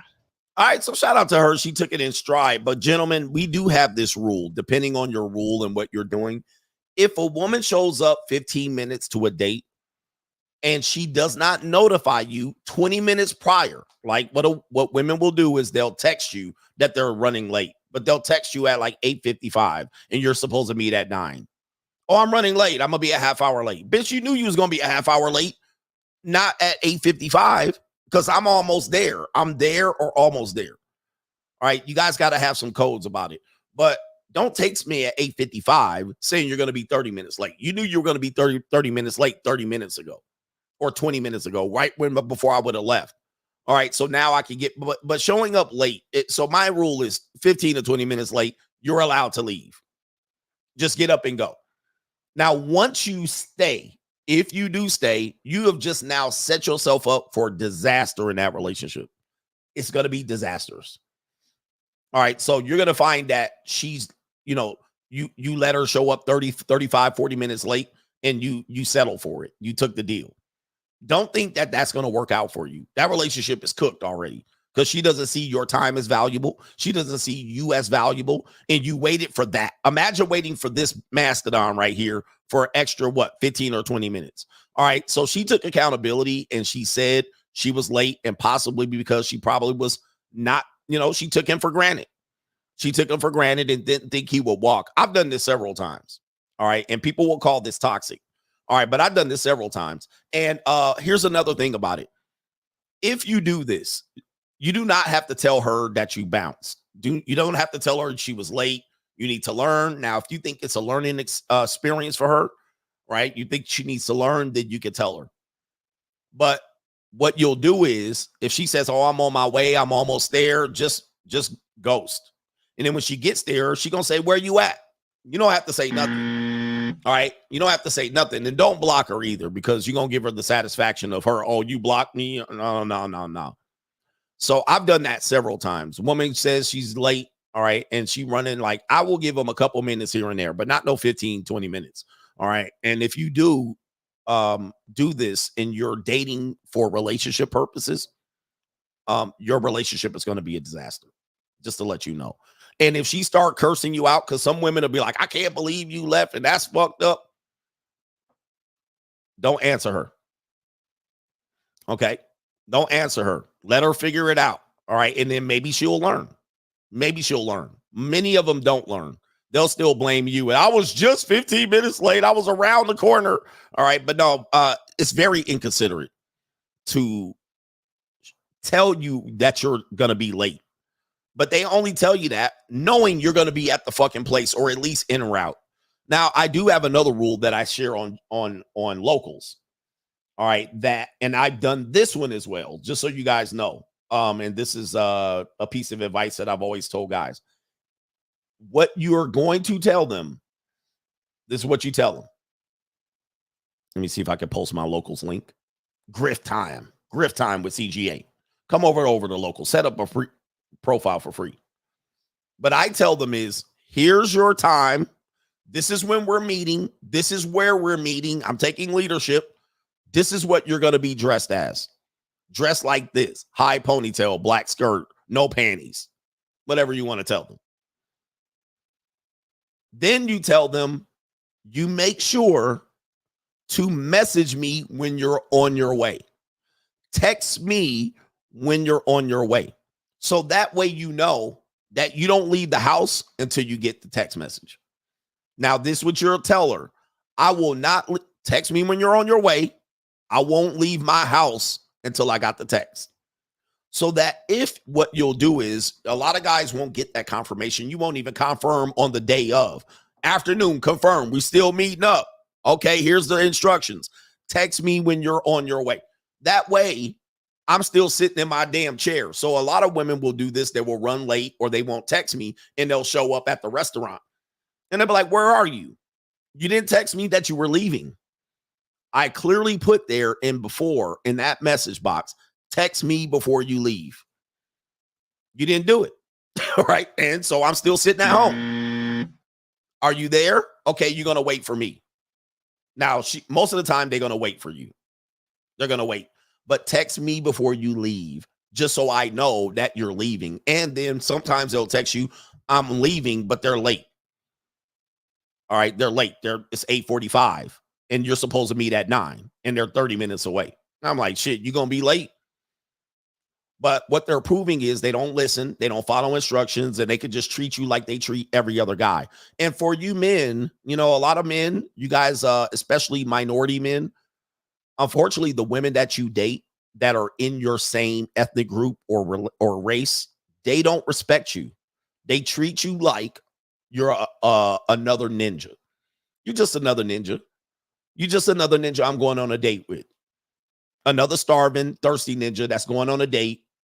I'll do whatever I want. If they can't listen to hey, I gave you clear instructions. You can't listen, baby, bye. Bish, good luck in life. So they treat you like you're just another ninja when they don't really, they don't really value you. So don't let them do that. If you are dating, don't let them do that. Don't let them get away with shit like this. It will save you a lot of grief. It will save you a lot of grief and headache. All right, because it's normally the donkeys that be treating you like this. You just try to fuck anyway. So this is why I tell you don't broke date, so you don't deal with women like this. All right. Most of the time, if you're dealing with women, I'm gonna tell you, man, women show up when money matters. So they're gonna show up. They almost inevitably show up before me. I'm like, damn, you early. But yeah, anyway, you don't owe them anything if they do show up late. All right, we got another one out here for the JUCO. All right, we got a JUCO out here, guys. If you're at the JUCO, the junior college, click the link. Is this you at the JUCO? Put this up on the screen. Here we go. Hi guys, how are you guys doing? As you can see, I'm looking very demure, very mindful. So guys, come with me and my baby to shopping mall. Baby, say hello. Are you making a video? Yes, baby. Delete it! Delete it! You want to destroy my lovely marriage? Do you want to destroy my marriage? No. Delete it! I'm just making a video. Delete it! No, I'm making a video. I will break this phone. No, baby. Delete it! Baby, just delete it! Delete it! Delete it! Delete it! Oh, no. Yeah, I do the same thing as well. Nah, bitch. Hey, man, we ain't got the type of relationship where I'm gonna be on camera. All right, All right, look at this ninja right here. He like, wait a minute. He looking like, wait a minute. Who are you? He like, bitch, my wife gonna find out. What the hell's wrong with you? Delete it. My wife gonna find out. You think I'm going on your Facebook or your Instagram? All right, hey, baby, this is just cash money, baby. Big head hundreds. I got money. I got a wife and kids to protect.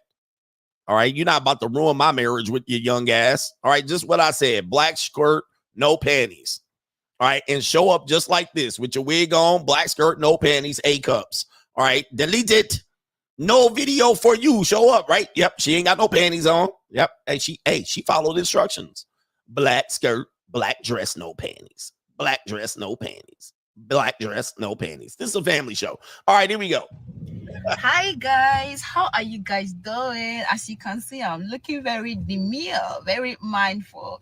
So guys, come with me and my baby to shopping mall. Baby, say hello. Are you making a video? Yes, baby. Delete it! Delete it! You want to destroy my lovely marriage? Do you want to destroy my marriage? No. Delete it! I'm just making a video. Delete it! No, I'm making a video. memories. I will break this phone. No, baby. Delete it! Jesus. Baby, just delete it! Delete it! Delete it! Delete it! Oh, no problem. Oh, no. Oh, the humanity.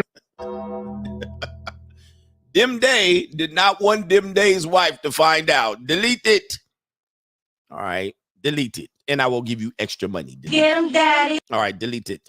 The wacky world of dating continues. We have, what is this video? Oh, this woman regrets her divorce. We've actually covered this. A lot of women do regret their divorce. And where did it go? Okay, this is a woman that regrets her divorce. She's going to tell you why she regrets her divorce. And it is not what you think. It is not because she loved he and I miss he, but she regrets her divorce for this reason. Let me see if I can pump up the volume. Life after divorce. As a woman, I would honestly sit here and say, as much as I've made the decision and the choice to divorce my husband then, I also regret it. I don't regret it because I still loved him, but I regret it because I feel like I denied my children the right and the opportunity to have what people call a normal family. Now, today, I'm sitting with kids who are in the statistic of divorce. So, as much as I've divorced, I would never, never, ever advise anybody to go through a divorce. Oh man. All right. So I've actually talked about this quite a bit. That women will regret a divorce, but it's not because they loved you. It is not because they miss you. It is because, well, their plan didn't work out. All right. They had a plan and it didn't work out. Now, some women will reflect back on how they destroyed their family and their kids. And we say they're the true home wreckers. They destroyed their family because they're not happy. And then the kids have collateral damage, right? You destroyed the family lineage. You destroy generational wealth. You destroy it. All to look back and say, well, why did you divorce him? Oh, shit. Well, I divorced him because I'm not happy. You weren't happy. You weren't happy. And now all of a sudden, because you weren't happy for a small percentage of time, you couldn't get your head out of your ass. Now you realize that collateral damage, the collateral damage where you put yourself ahead of everybody else. This is the modern marriage. They put themselves before everybody else. It's her feelings.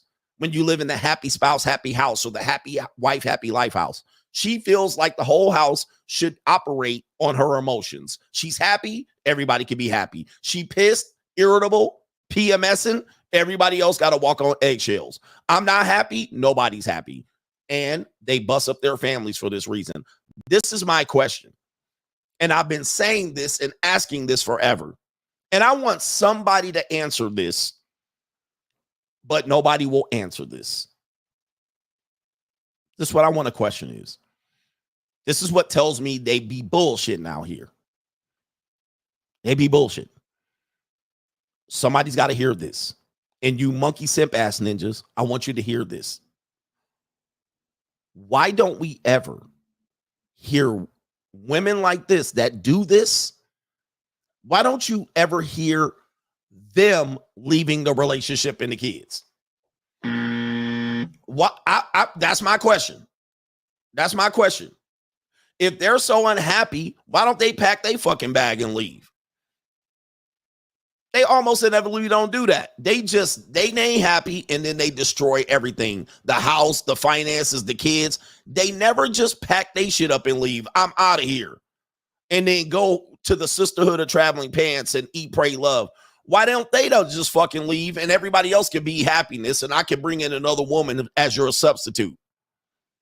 You know why? Because they destroy their families for their own selfish reason, and they destroy to make their extra little money on the top that they gonna fuck around and spend. Why don't they just do it? Just leave. Okay, you ain't happy, pack up and leave. We'll just stay here, me and the kids. Because misery loves company. Exactly. So that's why I'm gonna tell you, anybody that tells you that these women have a legit reason for divorcing, it's not true, because they never divorce and pack they shit and leave up. They all got to take the house, the car, the kids, mine, and destroy everything. And then say, well, I did it for my own happiness. No, you didn't. You destroyed it for your own selfishness. If you're going to be selfish, why don't you just leave and you take your ass back to some cave somewhere? Why don't you get a studio apartment? You know why? Because it's about you. You're selfish. Had nothing to do with what the husband wasn't doing. You're a selfish bee. You're selfish.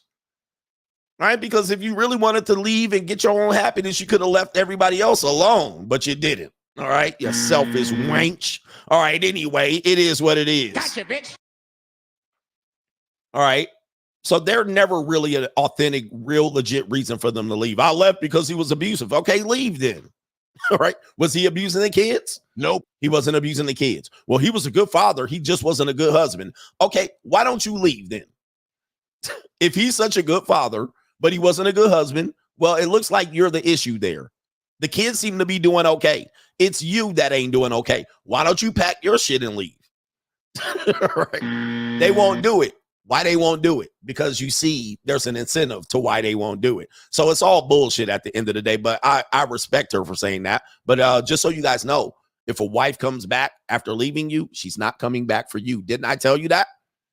I told you that. They're not coming back from you. They're coming back because there's some sort of guilt, has something to do with the kids or their next guy, launch pad, the next landing spot didn't work out, and then they come on back. Well, I regret it. I regret it.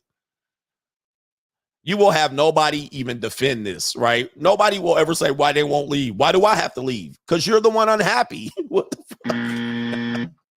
Right? You're the one that is the problem. You're the common denominator. The kids are happy. I'm happy. You're not. You're the weakest link. Goodbye. You're the weakest link.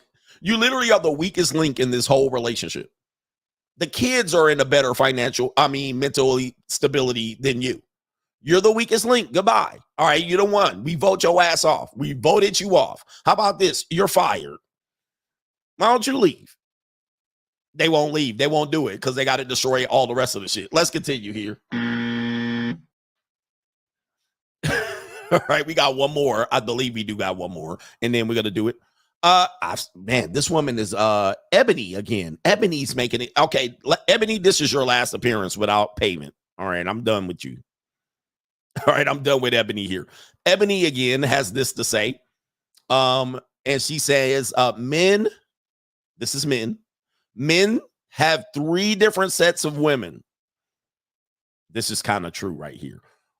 The woman that they prefer, the woman they're attached to, versus the woman they can afford. Oh, no.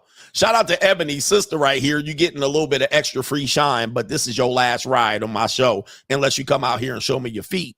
All right. This should be interesting. It's right along with my mindset as well. Listen to this. So let's talk about the women that... Sorry, attracted, not attached to, but same thing. All right, attracted, attached. Man prefers versus what he's attracted to versus what he can actually afford. These are not all the same women. So men claim that they prefer more natural women. The reason they prefer that is because they feel like shit. And y'all can say you're not if you want to, but you're lying. I ain't talking about the girls who walk around here obviously looking like they've had something done. I'm talking about the girls who are already naturally, genetically beautiful, and they have the money and resources to invest in themselves further. You can't even really tell they had nothing done or what they may have had done because, again, they were already naturally beautiful. That's obvious. You can't tell exactly how naturally beautiful they are, so you don't know where the natural stops and the artificial starts. You just see a beautiful woman here, sitting here, like she got the beautiful aesthetic. She probably looks like she got a little money. She just looks really clean and put together. That's attractive to anybody. Don't lie to yourself. So then we get into the one that you can actually afford. That's the problem. Y'all want to tell yourself y'all not attracted to them bad bitches because you can't even afford them. Ooh. Don't say you don't like the aesthetic because the aesthetic is beautiful. Just say, she's out of my pay grade. She's out of my pay range.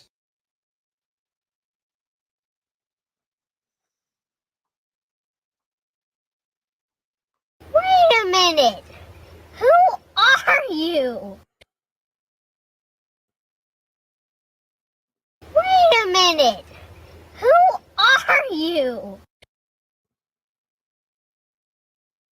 Straight jacket. Straight jacket. I'm tired of all of these goddamn Instagrammers stealing my shit. Like, straight jacket. Like, this is so frustrating. This is so frustrating. I mean, I've given a lot to this community in terms of advice. Nobody ever want to be like, hey, CGA. Nobody shares my videos. Nothing. I see red pill channels. These are red pill channels, and they don't share not one of my goddamn videos. I'll be like, what the fuck? They share everybody else's videos, and they be word for word, bar for bar. Straight jacket. Like, what? Oh, my goodness. People, I'm a little bit paranoid with this, but I'm like, this is mind-boggling. This is mind-boggling. All right, let's break this down. Like, Jesus. Straight jacket. I'm way too, I'm just too much ahead of my time. Because by the time I say it, I'm on to the next show. And then they over there cutting Instagram videos and shit. like people are always like following where I'm at. That wherever I take the wave, everybody just takes it there. I can't. She's not out of your league. She's out of your price range. I've been saying that. I've been saying no broke dating, and y'all can't afford the woman y'all want. I mean, these are all shit that I've been saying for how many goddamn years? It's ridiculous. And when I said it, they called me all kind of incels and gay, right? I took the pain of saying these things. I was really going out on a limb saying these things. Now I just hear people jump on Instagram and say this goddamn same thing, one video, one cut, one take. Like, my goodness. My goodness. Straight jacket. Like, wow. Okay. All right, let me take this woman off my screen and let me just break this down. Okay, so she's somewhat right. You have a preference. I've been saying men will say things like, I like white women, I like fat white women, I like big women, I like thick women. And I say that's your preference. You don't have a standard for that. That's just what you prefer. That doesn't mean that's your wife. You just prefer to have sex with that woman. Now, that woman is completely different than who you're attracted to or who's your wife. Now, most men can't distinguish all of these things. You can't distinguish it. So you will say your preference is who you desire as a mate. And I say that's not true. All right. So you want a mate, you want a girlfriend. They don't have to be who you have a preference for. These can be two separate, distinct women. Much of what you have as a preference is just a sexual preference. It's a lust. But that may not be the best possible mate for you. Like the person that you're going to mate and bring kids into the world. So I've been saying that for, I mean, I don't know how long. And other people have said it. I'm not saying I come up with every thought in this space in terms of relationships, but I can clearly hear shit that I've influenced. Like I have influence. Okay.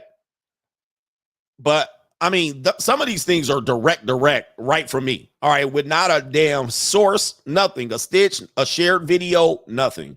But I see other content creators, they'll stitch their videos. They'll put their video up and then comment the end on theirs. But they just take my whole original thought. So I've been saying that for years. And a lot of men, I don't know, people have said it before me, but who? But I said men have preferences sexually, but they're also who they are attracted to. And many women you're attracted to, you can't afford them. That's right out of the playbook of CGA. You can't afford them. So then you have to adjust your preference or who you are attracted to. You see what I mean? So if you understand this, you will have better discipline out here. Now, I might have a lustful preference. Attraction. I might have an attraction to, a highly attractive woman, but can I afford her? Or how much pain is that woman going to be putting me through? So I might go back to my preference. There's a lot of thought into that. She's right. But really, I should just say CGA is right because that's really straight jacket. I spend years just breaking that down. All right. And people have been fighting me on that. But she's got it down pat. She's got it down pat. Like some men like shapely women and curvy women, but some men will never be seen with that woman. So then he's going to go to somewhere where he has some other attraction. Hi. All right. Anyway, do I have another video for this segment? That's a little disappointing to continue to hear that. But yeah, hey, man, great minds think alike. Maybe she never watched me before, but I'm pretty sure she has. Ninjas that act like they never heard of me. Ooh, CGA. Ooh. They turn into Scooby-Doo when they start talking about CGA. Who the 5 kings of Red Pill? Myron, Andrew Tate. What about CGA? Root? Roll. CGA who? And they just be turning into they be like Zerka, Andrew Tate, Kevin Samuels. How about CGA? Root? CJ, woo. CJ, woo. They be like Fresh. All right, they name all of the people that I be like. What's the ninja name? Sneeko. Like, get the fuck out of here with them motherfuckers. All right, none of them ninjas. CGA, Coach Greg Adams. Woo. I never heard of him. I be on the internet for hours in this space. People know me, bruh. Woo. Coach Greg Rule. Right. Yeah, they be like the Ever What podcast. Oh, they tell some good red pill. Andrew Wilson, whatever the fuck his name is. Oh, they the best in the space ever. CGA, Rule. And they be content creators too. I cannot stand when so-called content creators in this space act like they don't know who the fuck I am. I'm like, really, nigga? All right, anyway. Yeah, I kind of heard of him. I seen a couple of his videos. I don't know. Been on here for 7 years. 8 hours a day. CGA? I don't know him. CGA? I don't know who the fuck that guy is. Who is that?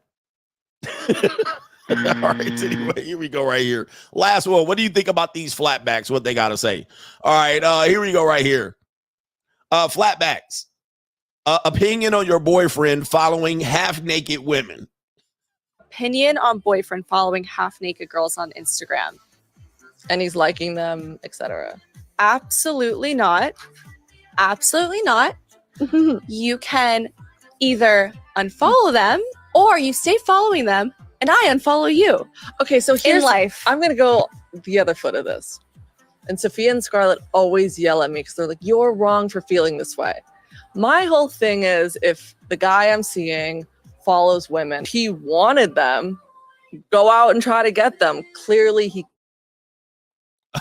What the hell these airheads talking about? All right, the video went out on these airheads. New world order.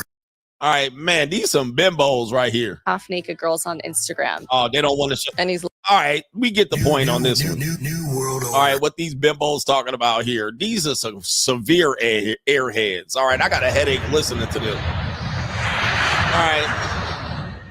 So apparently they have a problem with a man following girls, but they look like the type of bimbos that will be out there posting pictures on their Instagram, right? So I don't know much about them, but they look like they the type of women that got more men following them than he follows half-naked girls at the same time.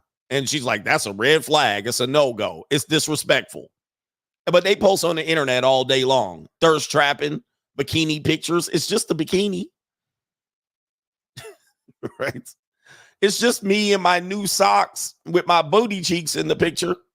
A severe mate guarding by them. Complete hypocrisy by them. Let me go ahead and see if I can pull up some pictures of these two bimbos here. Let me see if I can pull up some pictures of these two. Maybe we can get an idea of what type of material they put out to Al Gore's internet. All right. It's a lot of podcast shit, a lot of clips, lazy posting ass. All right. How many followers do they have? This is crazy. All right. Let me see. They got 306,000. All right. Let's see here. So this is a big, anything over 100K at this point. It's a pretty big podcast. Okay. And I never heard of them. Who? All right. Here we go right here. Here's the two bimbos right here. You're going to see them on the screen. This is them. All right. Oh, that's Sylvester Stallone's daughters. Ah, yes, that's okay. This is Sylvester Stallone's daughter. Somebody just typed it. I just saw that right there as you typed it. These are Sylvester Stallone's daughters. Aha. Man, damn, look, you a celebrity and this is how your daughters turned out. In these streets. Okay. Wow. All right. Now I see what's going on. Man, damn, Sly, you got some bimbos for daughters, but I will fold. I definitely gonna fold these little flatbacks out there. So if they're out here doing this, you know they have a lot of simp ass ninjas following them. That's where I saw it was Sylvester Stallone's daughter.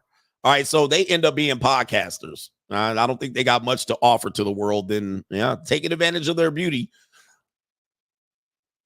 There it is right there. All right, so these are the two women right there. So do they have male followers? Well, why don't they delete their male followers? Why don't they stop having the male follow them? Because men follow them. But again, her boyfriend can't be following women. I don't think you should follow women anyway, but I'm just saying. Let me see if I can get any provocative photos of these two girls. All right, they aren't really that provocative, to be honest with you. They're not really dressed completely slutty. Right? I guess this is it right here, but I'm pretty sure they have male followers. So why is she mad that her boyfriend got following females? Like that's true hypocrisy right there. I don't understand that. Look, she's got her little spaghetti strap, little whatever you call this shirt, crop top, titty out. No? All right, that's hypocrisy. This is the wacky world of dating. This is why y'all can't have good shit out here. This is why y'all can't have good shit. All right, are they prawn stars? Do they have OnlyFans?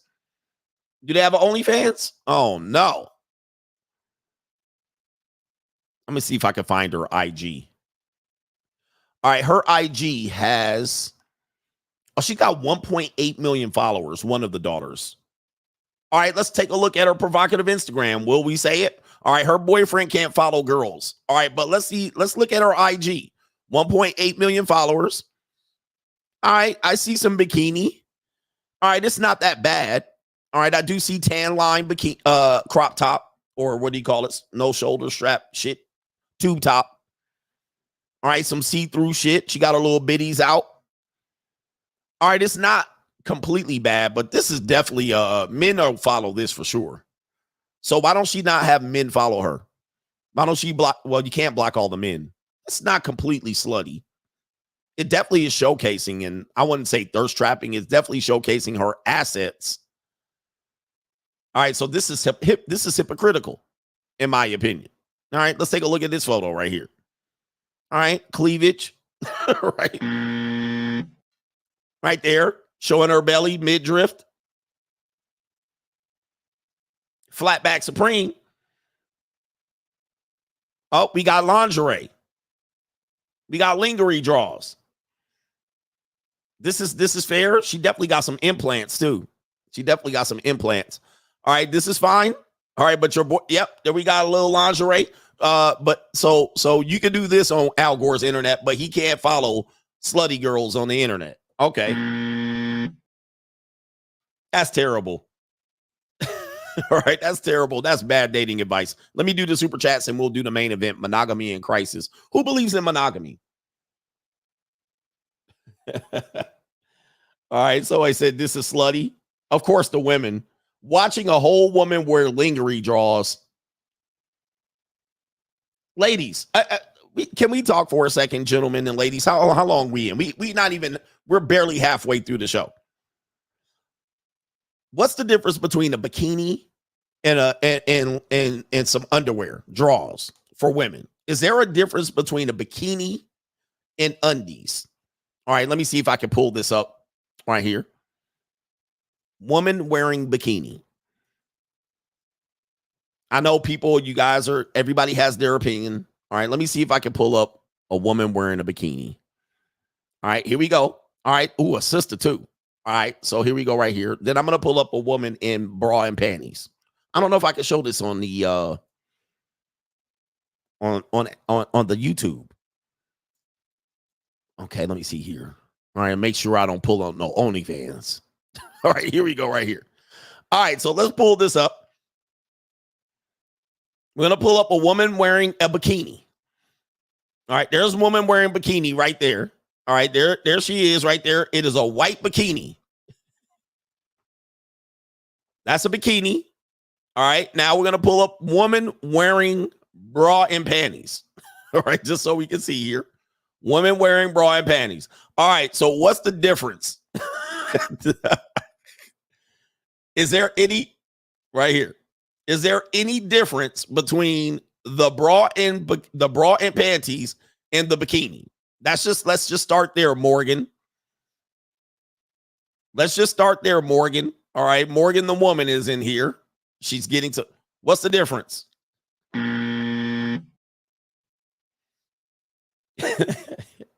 He said the color. Is there much of a difference in the, well, somebody said lace. Well, this one looks kind of lacy. This is a bikini. I typed in luxury bikini collection. This is a bikini. The other one's waterproof. All right, that's it. But they're pretty much covering the same amount of flesh. They're covering the same amount. So you can definitely see what like if she came out in that, you would be like, oh boy. That's not much difference other than the material, right? So you can go in the pool, and the other one you can't go in the pool. So there's not much difference. Now let's go back to that woman here, which was Sylvester Stallone's daughter. All right, wait a minute. Where did it go? I lost it. Sylvester Stallone's daughter. Okay. She had the lingerie shit on. All right. Did I close the tab? I closed the tab. Oh, it's in my history. All right. Feet picture collection. Here we go. Right here. Sylvester Stallone right here. Daughter. All right. So let's pull this up. What is this? Is this a shirt? Because somebody said the difference between the bra and panties and the bikini was the lace. What is this? Is this a shirt or is that lingerie? Is that drawers or is that a shirt?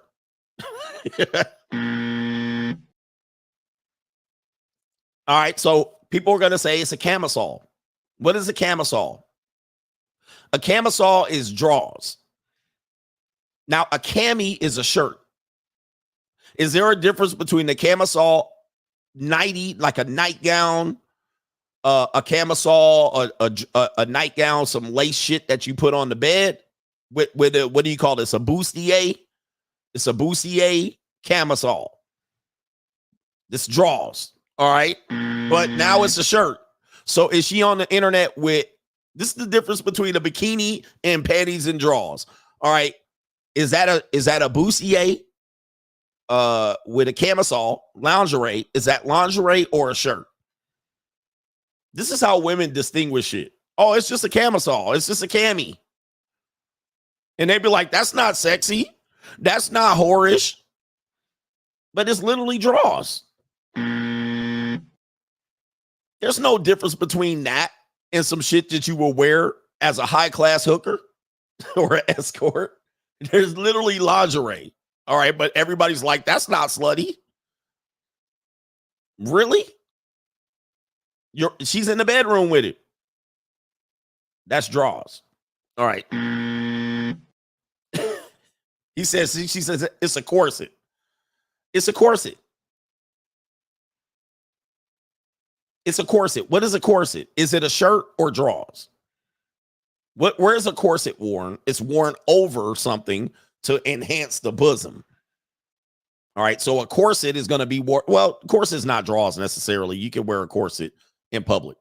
This is a corset, y'all. All right. She called it a corset. So corsets are fine. It's mild. All right. Fair game. This is the blurred lines. So this is fine to wear, but your boyfriend can't like, okay, let me just say this. What if the boyfriend liked the picture of a girl in this corset? Yes. It's worn under the outfit. Yes. A corset is undergarment. So it's drawers. Right. So if a boyfriend likes a woman with this on, is that fair game? Oh yeah. That's not half naked. But I guarantee you, if her boyfriend liked women that were wearing this corset, quote unquote, she would be pissed. She would be absolutely pissed. All right. That's crazy, man. Anyway. What? She looks like Aaliyah, the pop singer. Oh, I don't think so. All right. Anyway, who said that? Man, it's crazy, man. That is draws. In my opinion, I'm an old man. I'm a dirty old man. That's going to be draws. That's never going to be a shirt. That's never going to be mild to me. That is exposure. And this is how far we've gotten by allowing these conversations to go and women making decisions. What's wrong with these tight pants where you can see all my ass dimples and my punani huff, my muff huff? All right, I can see the outlining of your muff huff. I can see you ain't wearing no panty drawers. Like, it's mild. No big deal. This is mild. It's okay. We can wear this out in public, and it's a corset with lace and frilly lace. This is sexy, but it's not mean I want sex. All right, man. This is nuts. Unfortunately, these young men are having to fall prey to these ridiculous hurdles and hoops, I should say. All right, super chats and then the main event. Super chat in the main event. All right, moving down. Did I get this brother here? NGN says, I heard from a divorce guy, and he told me that he found out that his ex-wife had the Herp-Derp, and 2 of his 3 kids ain't his. Damn, man, that's cold. It's an evil world we live in. But the legacy guys are going to stay delusional, like women expecting Mr. Perfect someday. I've introduced him to your content, and he loves it. That is crazy. That is crazy, man. But do these stories come out and people just sweep it under the rug? Oh, that's just one. All right. Get over it. It's just one. It's not common. Let him move on. He'll get a new woman. Just find a new woman. Get married again. Don't be bitter. Don't be hurt. These are crimes against humanity. 2 of the 3 kids ain't his, and his ex-wife got herpes. She's off to a great start. Shout out to our brother AHCH words. I'm not sure what that means. He says, this is from Ecclesiastes 42:11. Keep a sure watch over a shameless daughter, lest she make thee a laughingstock to thine enemies, and a byword in the city, and a reproach among the people, and make thee ashamed before the multitude. Ecclesiastes 42:11. And I'm not sure what that other words right here, apocrypha. I'm not sure who that is. And he says, #salute. Who remembers when this scripture reminds me of when Jordan, what's this guy's name? Jordan Peterson. Jordan Peterson's daughter supposedly got flowed out by Andrew Tate. And then she became a single mother, right? So Jordan Peterson at the time was doing content related to the relationship dynamics, modern women, and he's now ventured into all kind of philosophies and Socrates and hypotheses. But Jordan Peterson was seen as, hey, he has it figured out, but then his daughter took another path. But because his daughter took another path, she got married, divorced, she became a single mother, she supposedly got flued out by Andrew Tate. Guess what? She became shamed.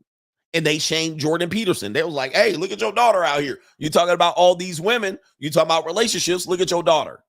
You see what happens? Yeah. So, yes, keep a sure watch over a shameless daughter, lest she make thee a laughingstock to thine enemy. Yes, indeed. And that's true. All right. You could be a dad that has it all figured out, and your daughter goes left. All right, Abby Sandy says, happy belated birthday to the King of Kings of this ish, and many more to come. Appreciate always what you do. Shout out to you. Thank you, sir. Bill Free Media Coach, following your advice, I'm currently in the process of building my team, and I'm starting by looking for a lawyer. What are the most important questions I should ask the vet for quality legal services? Number 1, how much they cost. Number 2, how much is a retainer? Number 3, how do they bill? All right. And number 4, you might want to know how they work cases. All right. Is the paralegal the person you're going to talk to, or are you going to talk to directly to the attorney? Most of the time you have an attorney, and they will you'll rarely hear from them. You're going to hear from the paralegal, the legal secretary, and the legal secretary and all of that shit. So you might not even hear from the lawyer very much, as the lawyers in the courtroom fighting cases, reading docs, and that type of thing. All right, you're going to hear from the paralegal. So who is going to be the person at the point of contact? Then how much is a retainer? And then how fast you going to go through that shit? All right, that's the thing. Because if you get with a legal team and they're power hungry on billable hours, which most of them are, they're going to fly through your retainer. And you're going to be shit out of luck. So those are some of the things that you want to do. And do they settle cases? Are they the type of attorney to settle cases? Right? Let's settle this shit. Or are they the type of attorneys to pour fuel on the fire? All right. Some attorneys pour fuel on the fire, which means they're like, yeah, let's get 40K out of this person.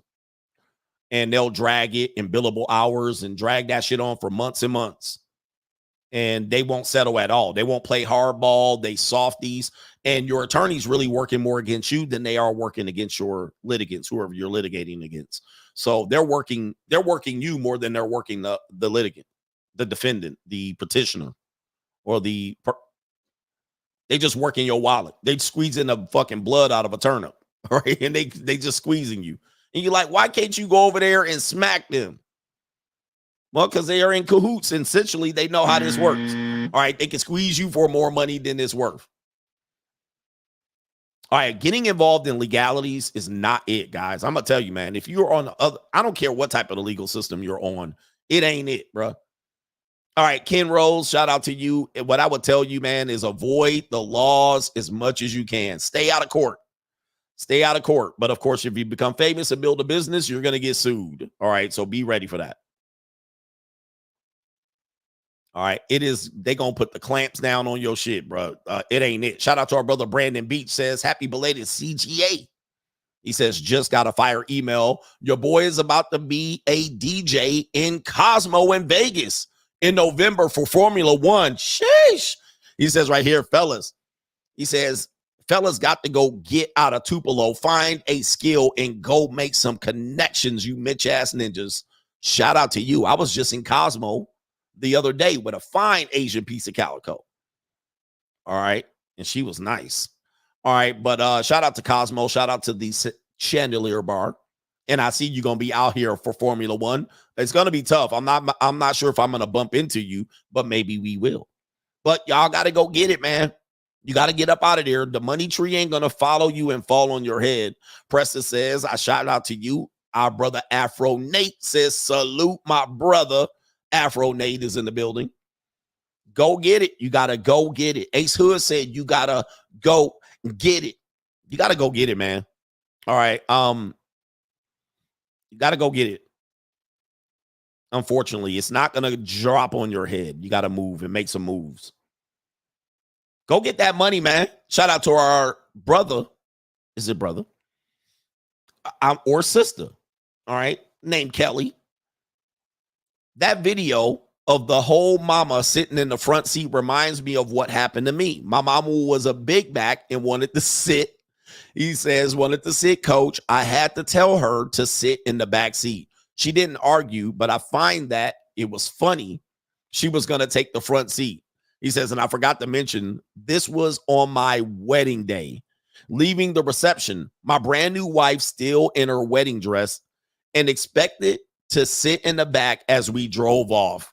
Like how the husband and wife, you're married, you're just leaving the reception, and mom jumped her big ass in the front seat. No. Get in the back, you big back, big boned it, old foot shuffling. No, I'm just hey man, love your mom. Hey, when you see your mamas, give her a hug. When you see your mama, give her a hug. All right. But you can't tell her to get to her back. Get in the back. Hey, nah. Hey, by the way, just so you guys know, you have dominion over your mother. Every man is supposed to have, you're supposed to supersede your mama in power, right? People are going to say no. Well, you knew booty plantation ass Negroes.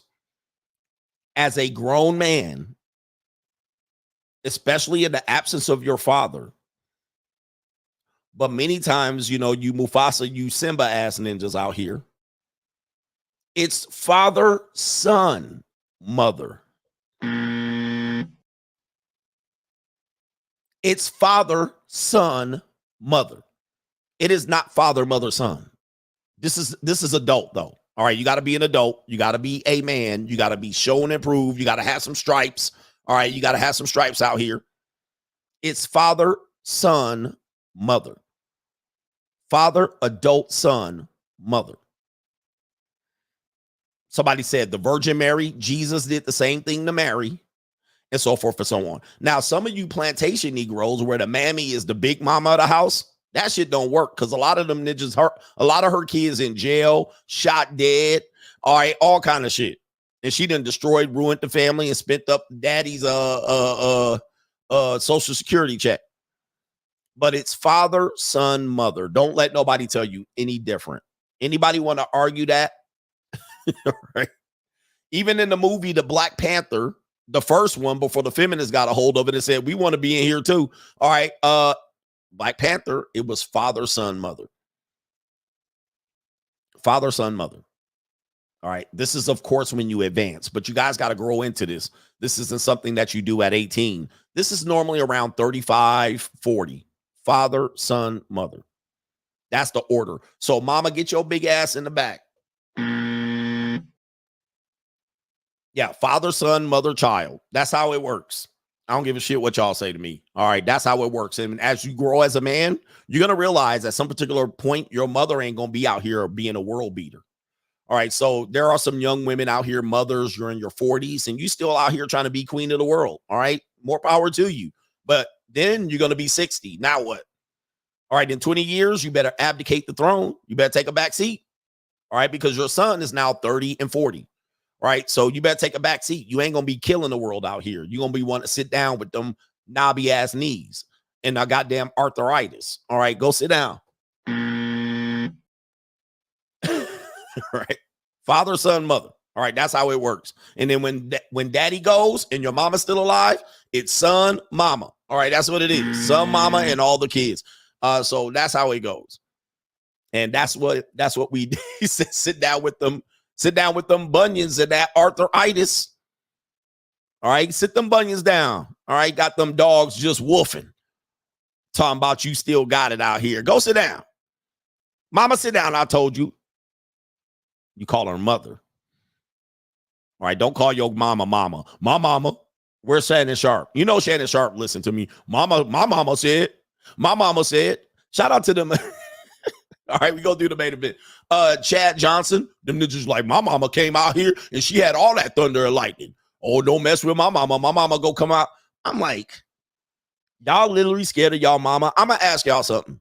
In all the years you Southern Negroes been scared of y'all mama, I'm going to ask you something. Has she ever busted a grape out here? Has she ever done shit? Your mama ain't never busted a grape in a fruit fight. She ain't never smushed a tomato. She ain't never peeled the onion. She ain't did shit out here but run her damn mouth. Right? That's all she did. Maybe get a switch and put it on your backside. A belt, an extension cord. She more abused her kids than she abused anybody else in this world. All right. So at the end of the day, she ain't do shit out here but talk. All she is all bark and very little bite. Now, you do have some crazy ass big mamas that'll shoot you out here. All right. So watch out. My mama out here, you know, she get the talking and she get the saying. That's all talk. She ain't said shit. She ain't doing nothing. All you got to say is, man, cut out all that talking. Tell your mama she get the talking. Hey, cut out all that talk. And see what she do. You a grown-ass man. See what she do. All right. She going to have to get her icy hot and her Bengay to get up and chase you. Is she going to catch you? No. Ninja can run a 4.40 and scared of his mama. What's she going to do? Get up off the table. Hey, go sit down. I'll turn the fuse box off. Right. Right. I'll open the fuse box and turn out all these lights and have you sitting in this motherfucker with the air conditioner off for a week in the middle of the summer, and you won't know what to do. All right, so sit down.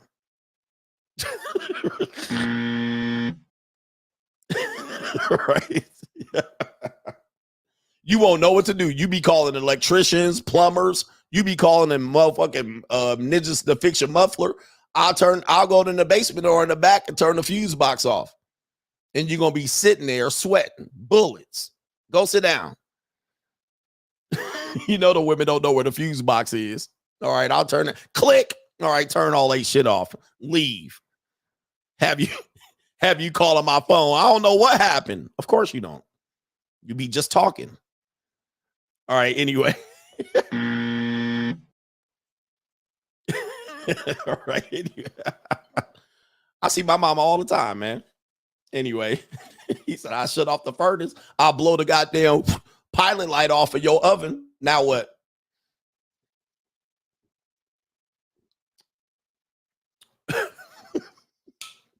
You be in there trying to cook. I don't know what's wrong with this oven. Okay.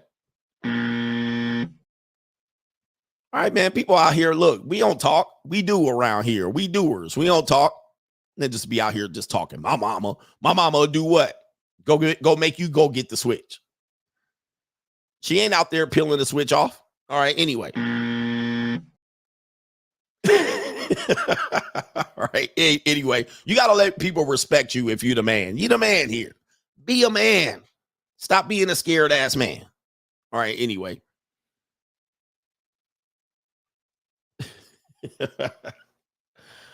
Oh, man. Okay. I think we're ready for the main event. Are we? Yes. Let's go ahead and pull it up. Main event. All right. Monogamy in crises. Monogamy in crises. All right. Let's see here. We have several editions of this one right here before we get to the main story here. We're going to start with this wonderful couple right here. I don't know their names, but here's a sister right there. There she is right there. Woo wee, she kind of looking like Meg the Stallion here. All right, let's see what they have to say in terms of this relationship dynamic stuff that we talk about. It says woman hates being a girlfriend, but wants a man to be a boyfriend to her. Whoa, man, men are the new women and women are the new men. You're going to see a lot of women being, straightforward and what they want, but what they ain't going to do for you. Okay. I can't wait to hear this. I recently just, come to the realization that I don't like being a girlfriend. I hate it. I don't like being a girlfriend. I don't like being a girlfriend to anybody. I want somebody to be a boyfriend to me. And it's like, as bad as that sounds, that's just what it is. Like, I'm cooking for you. I'm not washing your drawers. Yeah. I don't care about how you feel. Yeah. Yeah. So you just want to vibe and I just want to vibe. I just want to chill. We can go out on dates. We can have fun as friends, though. Yeah. Nothing more. Yeah. I'm definitely not trying to get married no time soon. For sure. And that's just what it is. It's a lot always having to share yourself with someone. And right now I'm in a space where it's like, I'm so happy being alone. I wake up, I sleep by myself. I wake up every day. I sleep with my daughter. I wake up, I do what the hell I want. I ain't got to worry about who I'm affecting with my daily decisions. Yeah. I don't know if this is her actual boyfriend, but streets. All right, people are gonna say Coach Man, but she a strag. All right, we're gonna get to that later here. All right, but should be expected here. This is not a surprise at all. This is kind of the progression of things where things have been going because we haven't shut shit down. She basically saying she want to live the free agent lifestyle for women. Excuse me, I don't know why I got the hiccups. All right, but she wants to live the free agent lifestyle for women. I don't mind what she's doing here, but a lot of men want relationships, and this might be your preference or your type, who you're attracted to, but they have no way that they're going to give you anything in relationships. She's like, I just want the benefits. Just give me the benefits. Just give me the dates and the this and that. Be there, be the utility and the pet wallet. All right, and be there. Don't ask for no punani. I ain't gonna give it to you. I'm gonna give it to who I want to give it to. And that's what they're doing. That's what she's doing. And guys will try to be like, nah, man, you need to be living right. You don't need to be living a whole life. She wants to live the 304 life. She sells punani. I'm pretty sure she does, allegedly. She just wants to be out there doing that, not being accountable. I talked about this earlier when the woman said, I'll give you communication and conversation. That's all she is for what? Hang out with you and go on dates and listen to you talk? No, thank you. I think not.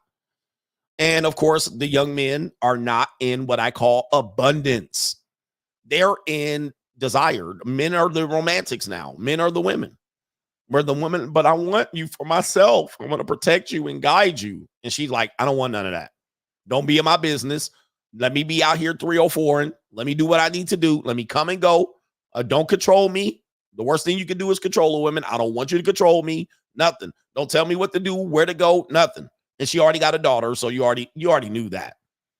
And did the man she had the daughter with take her out on dates? I think not. But she wants you to take her out on dates and listen to her and not, yeah. I mean, this is where we're going with it. Let's go ahead and take that down. That's an obvious one. Okay, we got this woman, Nala and Naheem. Nala and Naheem. They've been married for 13 years. So this is another thing that I tell you about as well. This looks like it's going to be on a TV show. Nala and Naheem are looking for a sister wife after 13 years of monogamy. We've only been practicing polygamy for 2 years. I've been telling you this monogamy is going the way of the dinosaur here. We are practicing poly one way or another. Multiple baby daddies, poly. Multiple baby mamas, poly. All right. Marriages are not always monogamous, especially when you include affairs. But then when you break into open relationships and ethical non-monogamy, which we're going to talk about, yeah. Let's see what happens. Do you know whose idea this was? It wasn't his. All right. Unfortunately, he wanted a wife, and now this is what he got. We've only been practicing polygamy for 2 years. Whose idea was it to start practicing this lifestyle? There it is. Whose idea? Hers. So in the world's past, look at this ninja, man. We got a whole bunch of, oh, man. Gotcha, bitch. Haven't I been telling you this? I've been telling you women now are in a empowerment sexually where even if they're married, they like, I'm going to turn the whole life. And he going to be like, baby, I'll let you do whatever you want. Whatever you want, baby. And now she wants a sister wife for what? So the sister wife can do all the chores and she can be out there fucking, right? But after 13 years of marriage. And so he's figuring, I don't want to lose my wife. And she also wants a sister wife, a Lily Lintlicker. I guarantee you it's going to be a bisexual. It ain't going to be a woman. It ain't going to be a woman for him. So let me go ahead and play this clip here. This is where it's going. So even when guys like, I want monogamy, I want marriage. But that doesn't mean you're going to get monogamy. At some particular point, it could open up. Let's continue. Ding, ding, you got it, girl. It was definitely my idea. We were married monogamously. Marriage was great, but I noticed something about my husband. Naeem thrives on love and support. The more that I give to him, the greater he becomes. So what more could he be if there's more than one doing the same thing for him? We've only been practicing polygamy for that woman is for her. I'm gonna just let you know right there. And that woman is for her benefit, not his. All right, I'm gonna tell you that right now. That woman is to be Lily Lintlick her and orgies and Trang. All right, she's the one that thought about it. I thought, if I can love you more, how about I get another woman to love you? Nah, nope. I don't think so. I don't think so. That woman is to benefit him 100%. And she might be out here a Lily Lintlicker. So shout out to them right there. Shout out to them. There was a great movie related to this subject matter, and it's an older movie and it's hard to find. But it was with oh shit, I can't remember the woman's name. All right, look at me. I can't remember this woman's name. Oh gosh, her father or great grandfather or great grandfather was an author. It's a white lady. Can't remember. Hemingway, Mario Hemingway. All right, I'm going back for the old guy. Mario Hemingway had a movie, and the movie. This is an old flatback from back in the day. Old jaw-shaped fish flatback. Mario Hemingway. Her grandfather, I think, is it Earl Hemingway?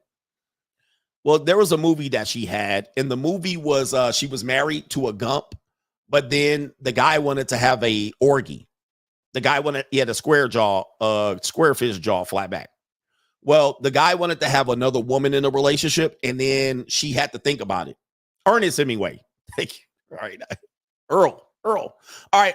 Anyway, the point of it was she was married. Her husband wanted to bring another woman in. She balked at it, and then she eventually relented.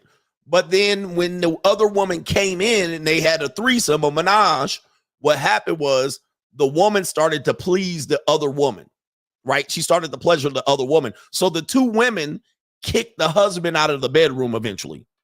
All right, so that was the point of the movie. It's an old movie. It probably came out in the 90s. All right, but I remember it. So that was the point of the movie. So she didn't want to do the relationship, but then the husband told her, hey, yeah, no, let's open it up. And then they opened it up, but then the women started to become better sexual partners. And then the husband would try to join in and they would close the door on them. They were like, nah, because she's here for me. She's here for us. We're about to have a threesome. And they like, nah, we don't need you tonight. Right. So, All right, you got to look it up. It's like from the 90s or the early 2000s. I can't remember when I saw it like on a whim. I was like watching try to probably watch some prawn on a scramble screen, and it was on. So they literally kicked him out of the relationship. All right, it was funny as hell. It's a funny movie. It's a funny movie because the dude, they in there moaning and groaning and huffing and puffing. He outside the door looking, but he was the one that brought her in.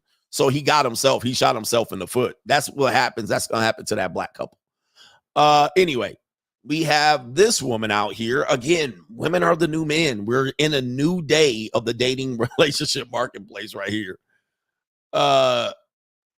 Here we go. We have this woman. It looks like a spicy Latina. All right, a spicy Latina, Cuban maybe, potentially, or Puerto Rican. She said would you rather cheat on your husband or a business partner? She says, I would rather cheat on my husband, not the business partner. Oh, no. She look Italian. She do look Italian. Rather cheat on your husband than a business partner. My business is my life and my future. Like, why would I up my money and then have no life? And, a husband, I can always find a new one if it comes down to it. My business is going to be my business forever. Why do some girls say I would never do a coffee date? Because they're gold diggers. So let me ask you a question. Is Miami filled with a lot of gold diggers, or is there some good hope and some good girls out there? I think Miami definitely has a lot of gold diggers, but there's also genuine people too. But I feel like women should have financial stability for themselves so that when they do date guys, it's not because of money. It's because they actually like the person. I would never rely on a man because the same hand that feeds you is the same hand that starves you. So for me, if you had a chance to cheat on your husband or cheat on your business partner, which one would you choose? You can only choose one or the other. Cheaters are cheaters in every aspect of their life. So neither. Probably my husband because I would never over anybody in business. My business is like your word. You'd rather cheat on your husband than a business partner. My business is my life and my future. Wow. My business is my life and my future. Ninja, y'all in trouble. Y'all in trouble out here with some of these women out here, bruh. And listen, most people were meant to be single. Most of y'all weren't meant to be in relationships at all. All right. And she good looking too, because I would fold her little ass up. All right. I'll be like, I ain't your husband. I'm here. Come here. Come get this. Come get this. But my husband can be replaced. My business, no. Wow. And here's the thing. Same thing with the threesome thing with the black couple is that if men talk like this, and they used to talk like this, men used to talk like this, they called us all kind of dogs, not romantic. How could you think that? How dare you, right? You guys are terrible. How dare you? But now that women are in a position to earn their own money and build their own businesses, and they have the empowerment, they have the ability to, guess what happens? Now that they got jobs and careers, they're like, I ain't giving up my career for you. And you're like, huh? Like, wait a minute. Like that's some shit that I would say, right? Same thing with these whole non-monogamy. All right, they're like, hey, listen, now that they can do it without shame, they're the ones doing it. This is why I always tell you something. Whatever you're doing and the world or women try to guilt you out of it, don't stop doing it. Do it. I say this because when women get a chance to do it, they're going to do it. I want you to take notes. I hope you guys take notes. Whatever you're doing, and women come up and say, look, what you're doing is immoral, egregious, downright dastardly, somewhat despicable.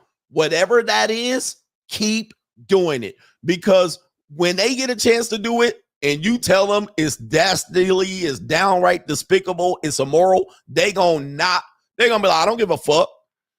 They're gonna do it. They're not gonna stop doing it. And a lot of guys get talked out of it. You're an older man dating a younger woman. Oh, she could be your daughter. Just keep doing it because there's nothing illegal about it. What they're trying to do is talk you out of it for their benefit, because guaranteed if they get a chance to do it, they're going to do it. When women date younger men and they're older, nobody says shit. And they be like, it is what it is. I'm going to tell you another example of this. This happened when I was married. When I was married, I came home, I didn't go out and party and hang out. Like I wasn't that husband. I came home, I tried to come home for dinner and take care of the kids and give her a break and all this shit. Now what happened was later on in the marriage, as the kids got older and less dependent on her, she wanted to go out and party and do and I was like, hey man, when you guys are pregnant, when you were pregnant and the kids and taking care of the kids, I came home. I didn't go out and party. She said, well, I didn't stop you. You should have went out. I was like,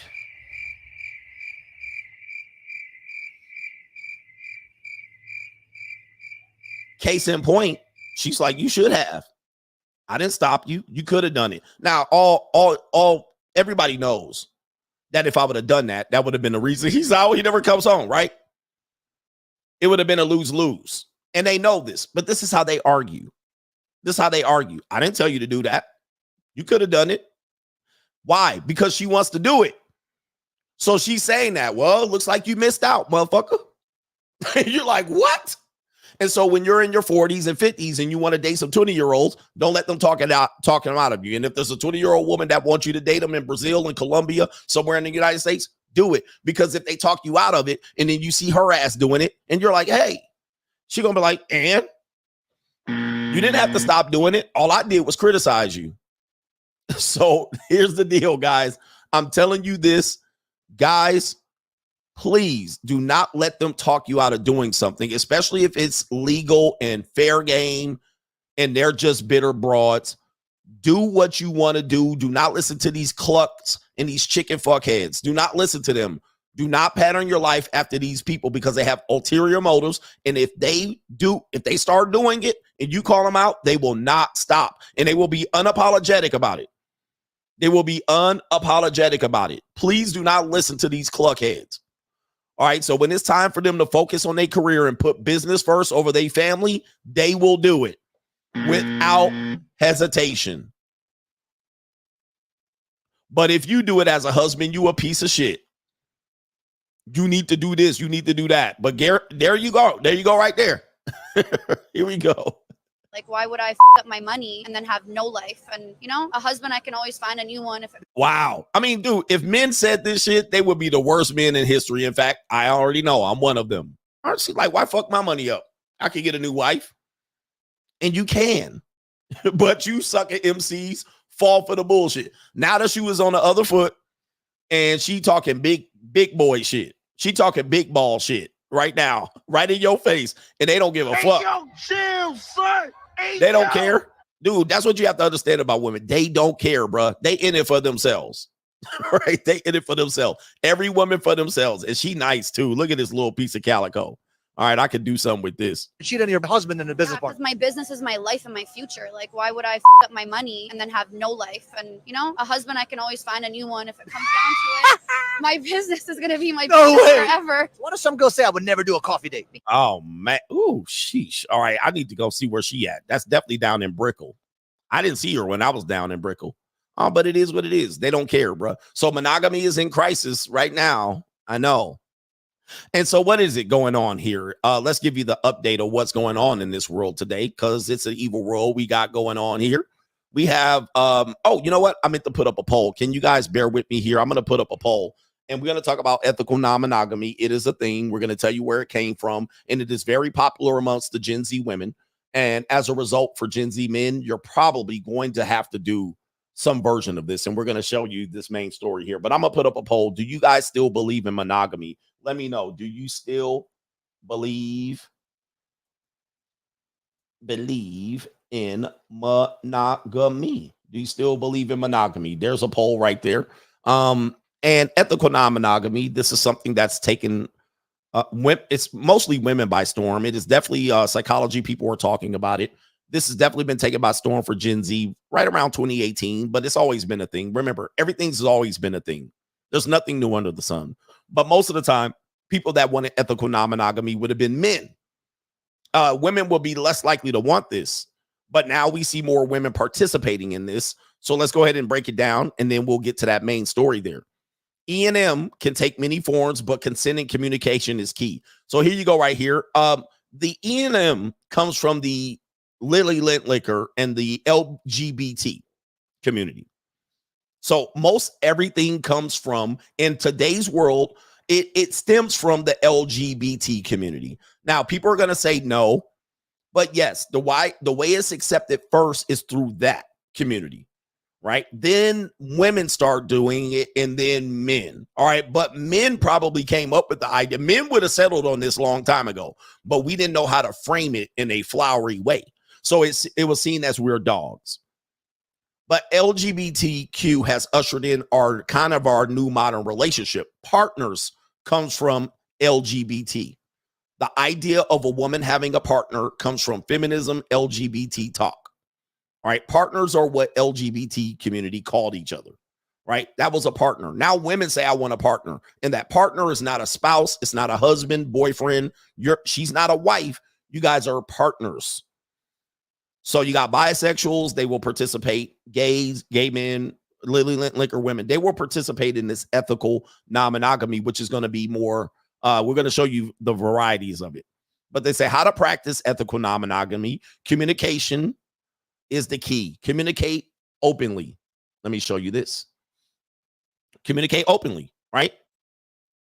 Communicate openly. All right. So now women are the ones that, women are the new men. So they're saying, whose idea is it? Me. I'm going to communicate to you what our options are.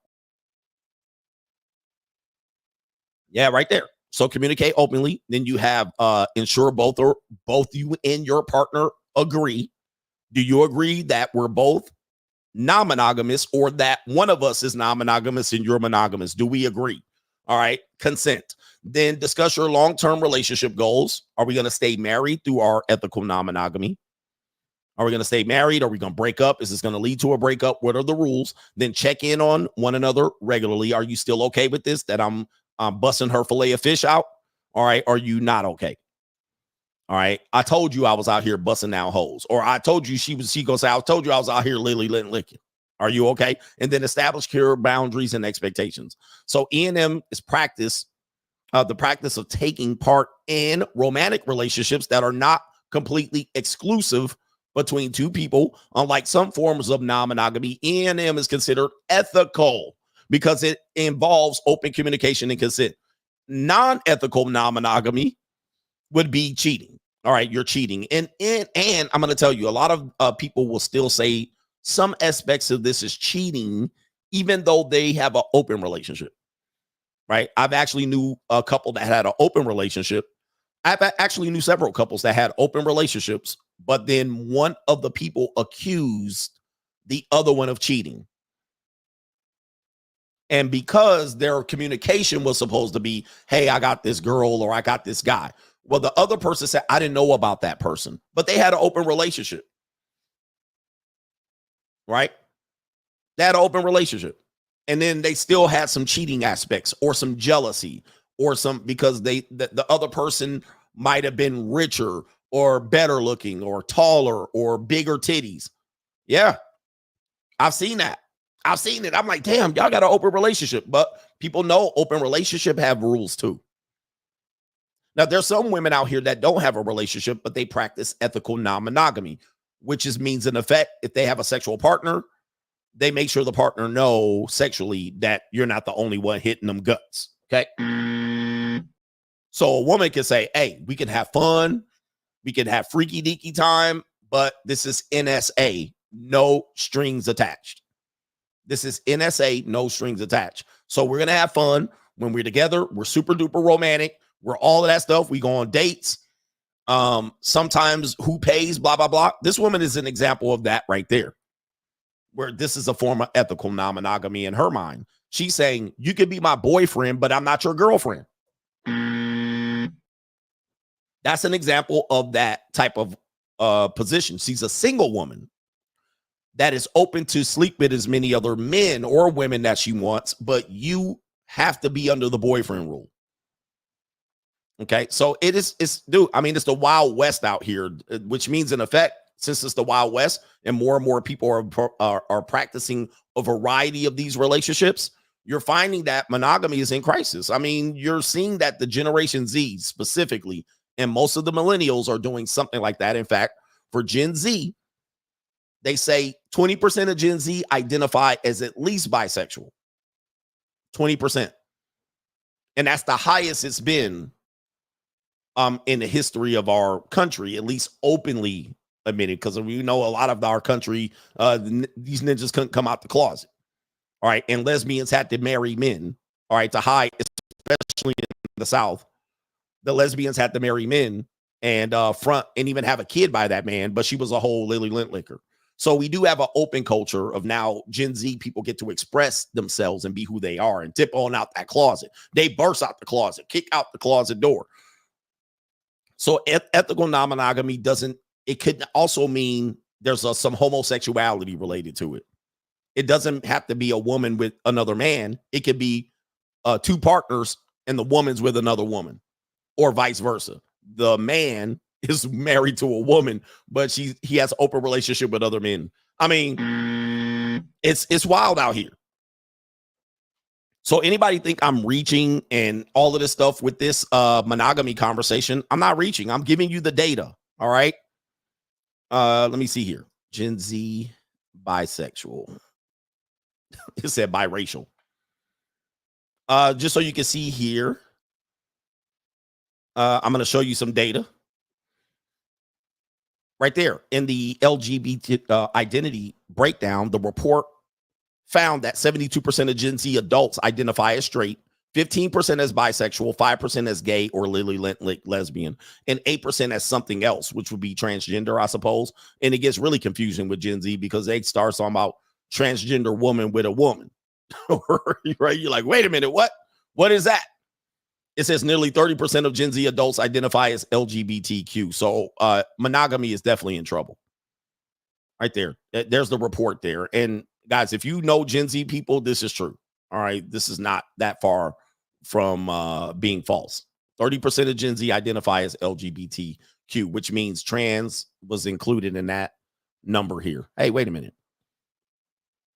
Right there. So 15 bi, 5% gay, or lesbian, and 8% something else. All right. And according to my math, all right, that's definitely close to there's your numbers right there too. All right, just so you can see. There's your numbers. All right. So let's continue with this conversation right here. We're gonna have various forms of relationships, lots of STIs. All right, so here we go right here. We're not even getting into the sugar daddy culture. All right. The sugar daddy shit makes it go way off the charts. And we're going to show you that in a minute. Monogamy in crisis. We have ethical non-monogamy right here. This says right here, ethical non-monogamy basics and rules for E&M relationships. All right. We already know what it is. Respect for everyone's boundaries and feelings. All right. This is essentially what that black woman said. You can be my boyfriend, but I'm not going to be your girlfriend. And it says types of E&M. You got polygamy, multiple spouses, polyfidelity, closed group of multiple partners. That sounds like a triangle. You got polyamory, multiple romantic relationships. You have open relationships outside sexual connections, and you have monogamous, occasional outside encounters. Oh boy, Jesus! Oh, the humanity. All right, occasional monogamous. All right, did you guys know all of this stuff? You have monogamous. All right, we're kind of monogamy. This also includes, in my mind, where monogamy is in crisis with this. This also includes where we were talking about wives that have OnlyFans or Instagrams, where the woman was out there with her bustier. All right, Morgan's a mulatto, so shout out to Morgan. All right, I will fold up. I want to see her feet. All right, but we have this where the women are sexually putting themselves out there because they like to share, but you can't like her pictures. This is an example of monogamish, in my opinion. This is monogamish. So the woman can advertise herself, potentially use hypergamy, level up, showcase her assets, use thirst traps, but you can't like the other girl's pictures. You can't do that. That's cheating. So this is how far it goes. You're cheating. You're nasty. You're disrespectful, but she can do this. All right. It's okay. It's mild. I'm not thirst trapping. I'm just sharing. I'm just a model. That's monogamish. All right. That falls under monogamish. All right. Where the double standard is applied and she can set a boundary, but she can run right over that fucking boundary. Right. The boundary The boundary don't apply to you. It applies to her. Or vice versa. The boundary applies to you, but not to her. That's monogamish. That's a part of the E&M. So they're trying to get him to buckle and go for the monogamish.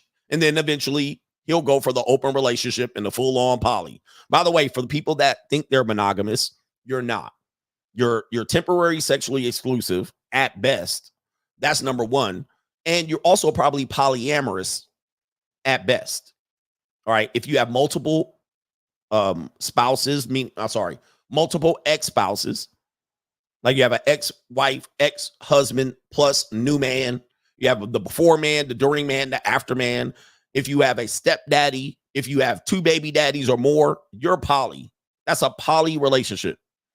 That means multiple men might have sexual access to her, but it doesn't always have to be sexual access. It could be security. It could be child support payments. It could be financial support. Just like the monogamous could be the woman's putting herself on the internet and he can't. She's benefiting from a system of multiple men looking at her and sexually gratifying themselves to her, but he can't do the same. That's a monogamish. That's a poly relationship. That's an open relationship. That is not monogamy. Now, y'all can decide if y'all want to do this, but it certainly is not monogamy. All right. At any level of thought, that is not qualified as monogamy. But monogamy just doesn't have to be sexual. It could be perverse. It could be advertising. It could be monetizing her body. That could be a form of non-monogamy. That's poly at that point. That's poly. All right. So anyway, you guys are doing, serial monogamy, temporary sexual exclusivity. Most people aren't doing monogamy. And if you're cheating, you certainly aren't doing monogamy. And we know the data on monogamy there. If you've been married and divorced, you're not doing monogamy. All right. When we get into the sugar daddy conversation, which we're going to next, the sugar daddy conversation, the women will say she's monogamous. I have a boyfriend.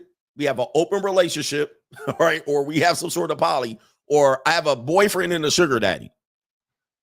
I'm monogamous. I love my boyfriend. And there are women like that. I love he. That's my boyfriend. He just don't have money. So she just goes to see him for money. All right. Next one, we got 2 more videos. We're gonna bring this rapidly to a close. We have this woman here. You've seen this woman. I've done a breakdown on this woman. She says POV when you're poly AF, as we know for the younger generations who don't know how to type in regular English. That's as fuck. All right, poly as F, poly as fuck. Look at them toddies. All right, let's see what this is. Listen to it, and I do have some reactions in here. Let's see what she has to say. I'm poly as y'all, but I know that many of you don't understand what that means. So I'm going to draw you a diagram to explain what my life looks like as a solo poly person. So I am at the center and I am my primary partner. There are people who I'm exploring, people who I'm dating, my friends with benefits who I'm romantic with and sexual with, my lovers who I'm sexual with, my partners who I'm 10 toes down with, satellites who come in and out of my life, and playmates who I play with in the kink and swinging spaces. My life is filled with so many beautiful people who love me, care about me, and all of our relationships are slightly different, but the love is the same. And when it comes to my sexual partners, of course, I am protecting myself by getting tested regularly. I'm currently on PrEP, and I give my partners my test results, and we talk about what our sexual experiences are. Now, let me stop this woman right now. Let me stop this woman. If a man came up with this goddamn Venn diagram or whatever she got going on, if a man jumped on the internet and said this, oh, you know what I mean? I got my playmates, I got my satellites, I got my hoes over here. If he jumped on the internet and said this and they're like, what's wrong? They would have criticized him. It would be like, are you crazy? You're dangerous. You're a super STI spreader. Because we don't have the flowery way to do it. What we'll do is like, you know what I mean? We just be out here. I'll be out with these hoes. But she got a whole chart, right? And she says she's poly, not a 304. She poly. And some of the men are sugar daddies. All right. So we don't even know that too. She's selling some puss too. She ain't telling you that. When I start selling pussy, I don't want to hear it. All right. And somebody said Cam Newton already did this for men. Yeah, Cam Newton. Thank you, sir. Cam Newton did this and they crucified him. You're absolutely right. Right? They crucified him. How dare you come out here? You're reckless. You're horrible. And it was more related to having children, I believe. But yeah, let's continue. To make sure that everybody involved is protected. Because if I were to do like other lines from certain partners, they have connections to wives or husbands or other partners that they interact with. So yes, it looks like a lot. Yes, I can keep up with it all. Yes, I have calendars. Yes, I make time for all of them. This is called dates. Right? She said she makes time for all of them. Yeah. Yes, we communicate. That's a part of being poly. Right. That's a part of being poly, she says. That's a part of being poly. I want to go back to her chart just for a second here. And again, I'm not criticizing any of these communities. I'm out here with it too. All right. But when people criticize me for not being monogamous, I laugh at this point. It's a joke. It's a joke. There's not many people doing any monogamy at this point. It's a joke. So this is one of those things, they'll criticize you for doing it, but they'll have these women out here doing it like, oh, well, you know. All right. So she's at the center. She's the primary partner of all these people. Shout out to her, man. Look, it is what it is. Right? They'll criticize the hell out of me. You leading these men astray, but they'll see this and not much. And of course, somebody got the For the Streets meme going. All right. So there's criticism for her as well. But here's where she said is the key point. She says, I'm at the center, but if I attach lines to everybody else, they have partners too. Partners. You see why this partner phrase is dangerous for the people who want to preserve monogamy. The partner phrase is dangerous because the partner doesn't insinuate that it's monogamous. You start as a partner, and that could mean anything. You could be any one of these people. But if you're a wife or a spouse, you can't. You're pigeonholed into monogamy. This is why monogamy is in crisis at this point. It is not the norm anymore. And people that think it's the norm, we're just the norm on paper, right? That's what we do on paper. But partner allows you to encroach into these type of lifestyles.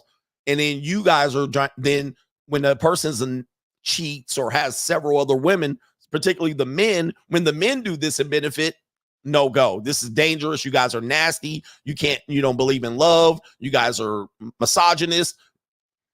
But the woman comes up with this flowery graph and some poetic words and some flowetry in the background. And here you go. So she has dating. People she goes on a date with are different than the men she fucks. Now, I said this in a whole simp ass ninja came onto my show, diced up my video and trying to say that women are going on dates and having dates straight from sex and sex from children, sex out of children. No, women are out here fucking. They go on dates with some guys, right?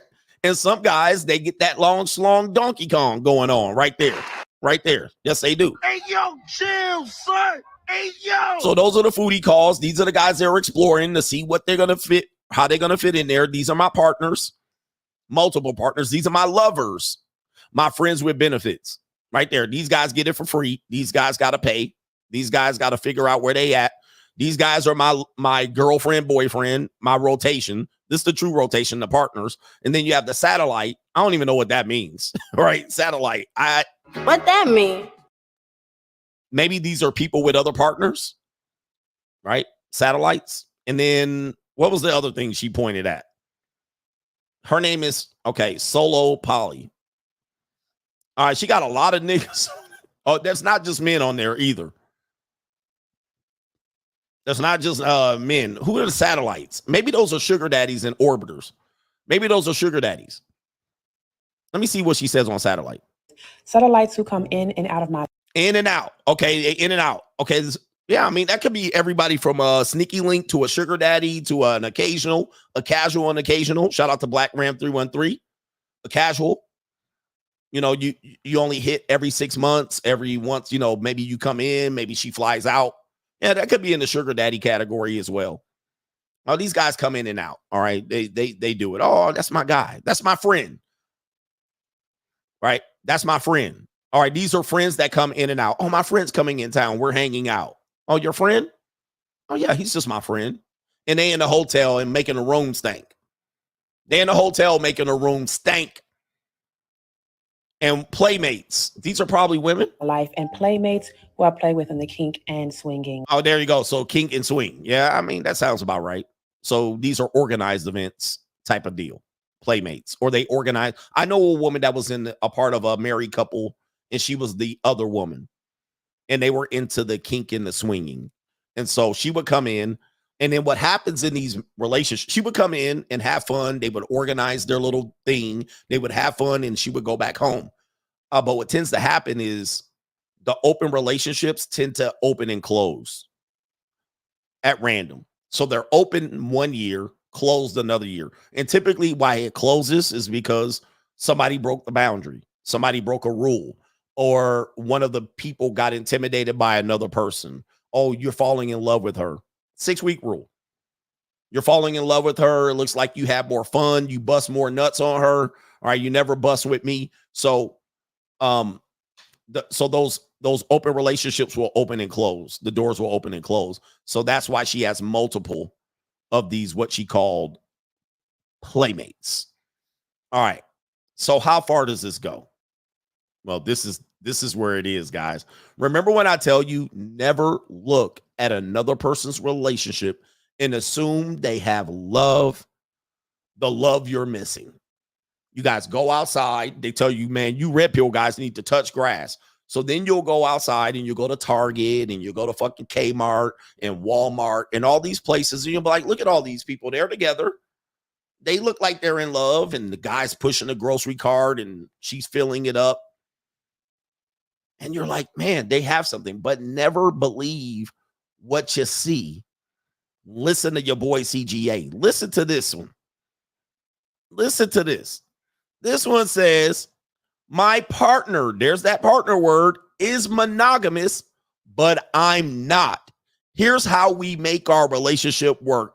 And look at this shit right here. All right. Coach, he got a nice, I mean, she ain't bad looking. She look a little murpy, and he definitely look a little derpy. But you like, how did he get her? And he got a girlfriend and I didn't. And he probably pays her. He probably a gump, a trick, or she loves him. What I ain't doing right. He probably got this. He's tall. No, what it is he's willing to play the role. So he's got a girlfriend, but he's got to share her. See, this is where modern relationships are going.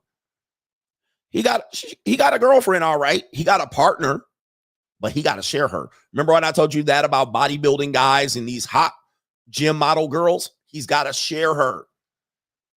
That's not his girl exclusively. He's got to share her for OnlyFans and other ninjas in the DMs, and he's got to share her. And men are willing to do this because they just want it. They just want a girl. And in today's marketplace with bird-chested ass ninjas and Mitches, they'll take this deal. They'll take this deal all day long. Mr. Kuckenstein, right there. So you're like, he got a girl, and how come I can't get one? Well, he's on the satellite. He's something else. He's the partner, but she got other partners. Let's read and see what's going on here. Because in past times, this would be the guy. The guy would be non-monogamous, and she would have to be okay with it. Today, it's opposite. It's opposite. Today's Gen Z is different, man. Her name is Fernanda. Fernanda Fabian, age 30, is non-monogamous, while her partner of 6 years is monogamous. 6 fucking years. And this is who you meet at the barbecue, your corporate luncheon, whatever you think. You know what I mean? They go to the party and he got his Docker jeans. You see them at the goddamn, at the pool, at the hotel. You see that. But you're like, damn, he got a girl. But why I don't? They figured out how to make their relationship work. Fabian, the woman, age 30, would be willing to close their relationship for some time if they both feel it's needed. All right, I'm going to try to read this in here, and I got a microphone in front of my face. My partner of 6 years is monogamous, while I'm non-monogamous. I'm learning that both people don't have to be monogamous or non-monogamous to make a relationship work. Woo-wee. Woo-wee, woo-wee. Hey, man, this is what happened, bro. I'm going to read that again. I've learned that both people don't have to be monogamous or non-monogamous to make a relationship work. Hey, yo, chill, son. Hey, yo. Okay. I met my partner, Seth. He looks like a Seth. There's Seth.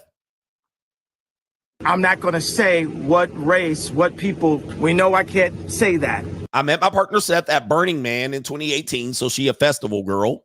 We were on the same camp at about 120 people. One night, we were on our campground after dinner. Music was playing. All right. And we both found ourselves walking to the middle of the dance floor where we introduced ourselves. All right. We talked for 15 minutes, then decided to hang out at night. We had a very instant connection. After we hung out, his friend asked him, why didn't you tell him about your girlfriend? He said, oh, because I just met her 15 minutes ago. As cliche as it sounds, it felt like we'd known each other for a long time. I brought up non-monogamy earlier on. The second night after we met at Burning Man, I told Seth I was non-monogamous. And I told him I had friends who were non-monogamous and that I was curious about having an open relationship. He said he could be open to an open relationship. When he said that, I thought he was saying that he would be open on his side, but he meant he was open to figuring out how to support me in doing what I want, even if it's not his thing. Now, let me stop right here. I've seen several videos of men in this space claim that they can be open on their side and the woman has to be closed on their side. I've heard several red pill guys use that and say, I could have a girlfriend, but she better not cheat, but I can have multiple broads. And they beat the hell out of that ninja. They stomped them to the ground. But now you're seeing the opposite, and they're like, hey, it is what it is. All right, after burning Punani, he headed to San Francisco. Not a shock.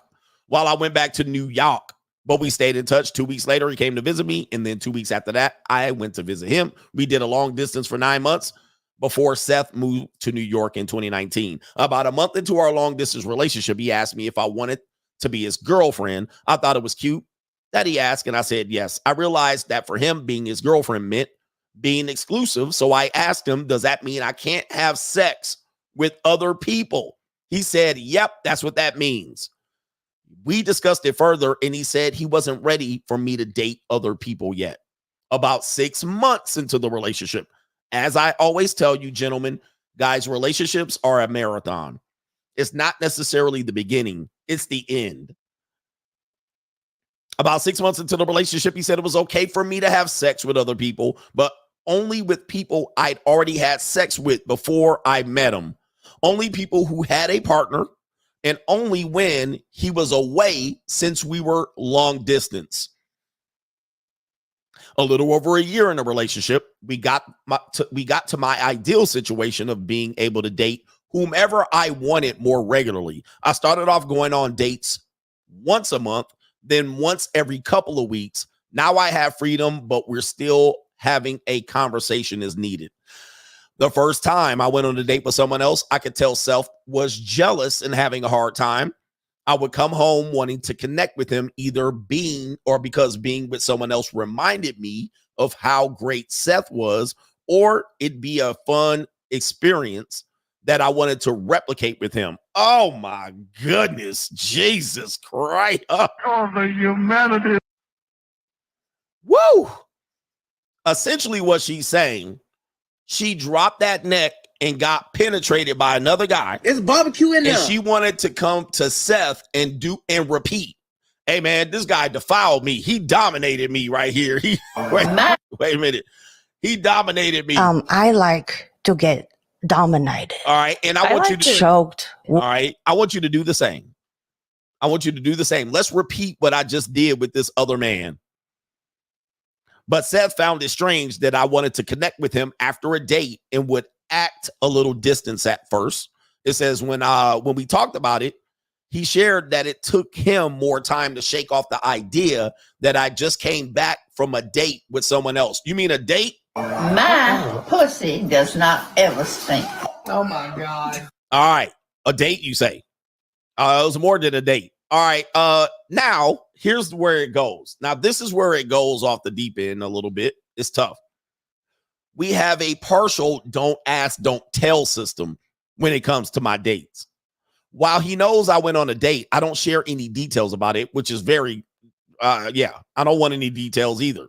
And occasionally pretend like it didn't happen. But if he knows the person I'm dating, he always been open to allowing them over for an event or even attending an event he knows they'll be at. And he says right here, I may not share much about my dates, but it's nice that he's open to meeting people that I date.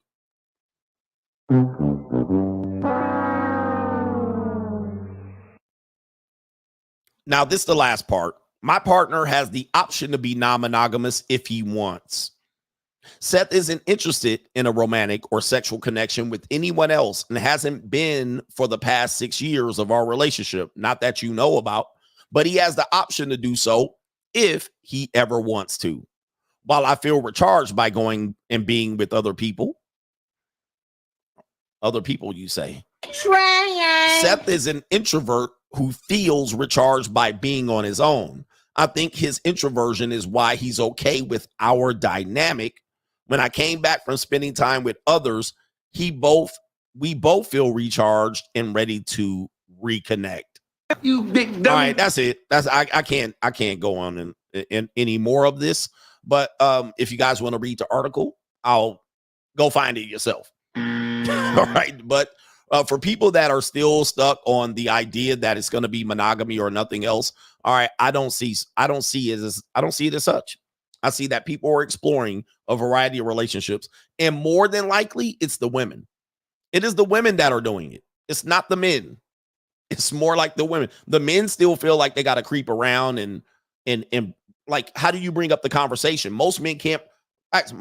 Most men can't even get their wife to have sex with them, and that's a monogamous relationship.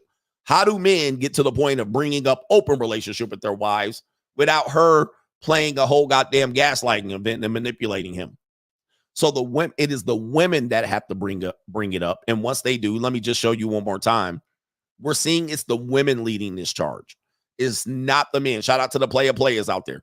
It is the women. This is one. This is one. All right. And that's one as well. She put the business in front of the husband. And we also have this woman here. All right. This woman out here that is openly talking about her chart. And then you have Seth and Fernanda. You see, this is where the women are going. Not all women though, but yeah, there's a growing population of these women coming up behind the boomers and the Gen Xers. Put that in your pipe and smoke it. All right, let's get to the super chats. Sheesh. And there's some guys that like freaky shit too, so they just like to get freaky. So it's them. I don't know, man. Good luck. Good luck. You guys gonna say, Coach, you're throwing this red pill shit. This is not true. Monogamy's still the thing. How can you say that after just watching my show?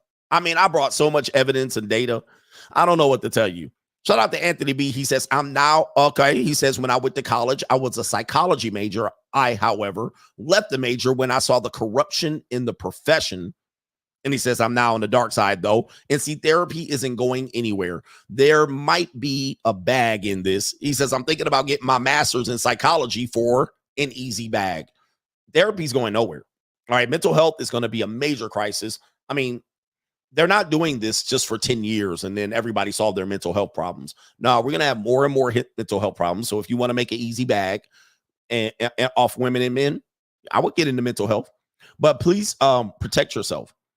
Please protect yourself because whatever you take on, you're going to find yourself needing therapy, right? I watch what type of energy I take on from people. If there's a woman and she's crying and she's struggling and shit like this, nah, man, I can't take that energy on. But you're going to take on the energy and the trauma of your clients.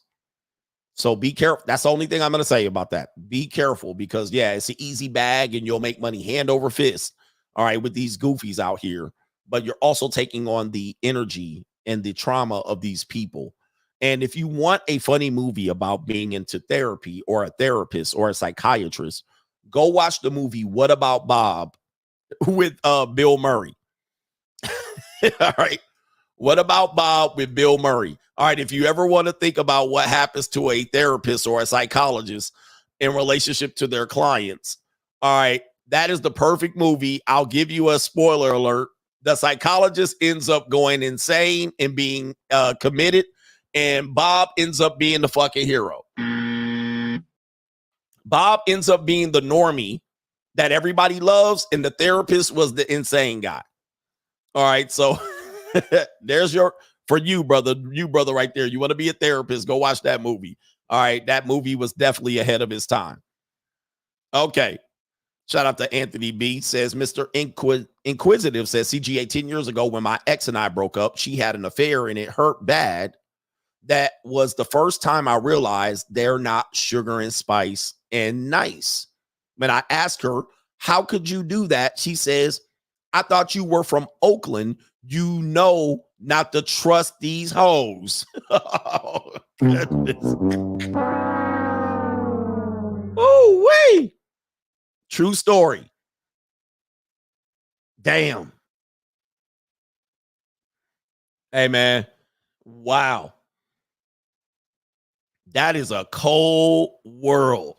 It's an evil world we live in. It's a cold world, man. I think when you're dealing with certain types of women, the men that get the best out of women are the men that are indifferent and they know. Like, look, remember I told you that? I told you that yesterday. When you start asking women about who they're texting, and I bet you they fucking other guys, she gone. You gonna run her off. If you don't ever bring it up and you got other hoes, you're gonna find out. She'll be like, oh, okay, he down. Ooh, wee. Man, this is evil out here. It's an evil world we live in. Damn, she put you up on that Aunt Banks. But stop asking, guys. I mean, look, I told y'all yesterday, your insecurity and your inferiority complex to women, I don't think you can get these women right now. You can't get them, man. They gone. Hey, listen, women gone, bro. The women that you want, they gone. There's none left. There's none left. None of these women that you idealized, they gone, bro. Right? They're no longer here. How did you get here? Nobody's supposed to be here. Women gone, bro. They gone. They not now. Now, that's not to say that a woman doesn't want to fall in love with you and a woman doesn't want to be with you in an idyllic situation. They'll do that. But please know, she done marched in a whole barrack full of soldier body count in with that. And she could be head over here. So here's what I want men to understand. Women live on a spectrum. What men think is that if this woman, and ladies, I'm going to just tell you, ladies, I'm going to tell you how men think. Men think good girl, bad girl. And they put them in a box. Then they go hoe, skeezer, put them in that box. Then they take church girls, put them in that box. Then they take a woman college student, put them in that box. All right. And they just take all the women and then they organize them in the function. Because, we be bullying, erector sets and motherfucking Legos. We want to put women in an organized category as to who not to fuck with. All right. Let me see. Now I got them all organized and shit. All right. I want them from this box. But that's not how it works. That's not how women work. A woman can be a full skeezer and want to get married 5 years down the line in a romantic marital ceremony. She could be a skeezer getting trains and orgies, selling punani. And then she could be like, but I want to get married someday. And for men, this is head scratching. You're like, it doesn't make sense to men.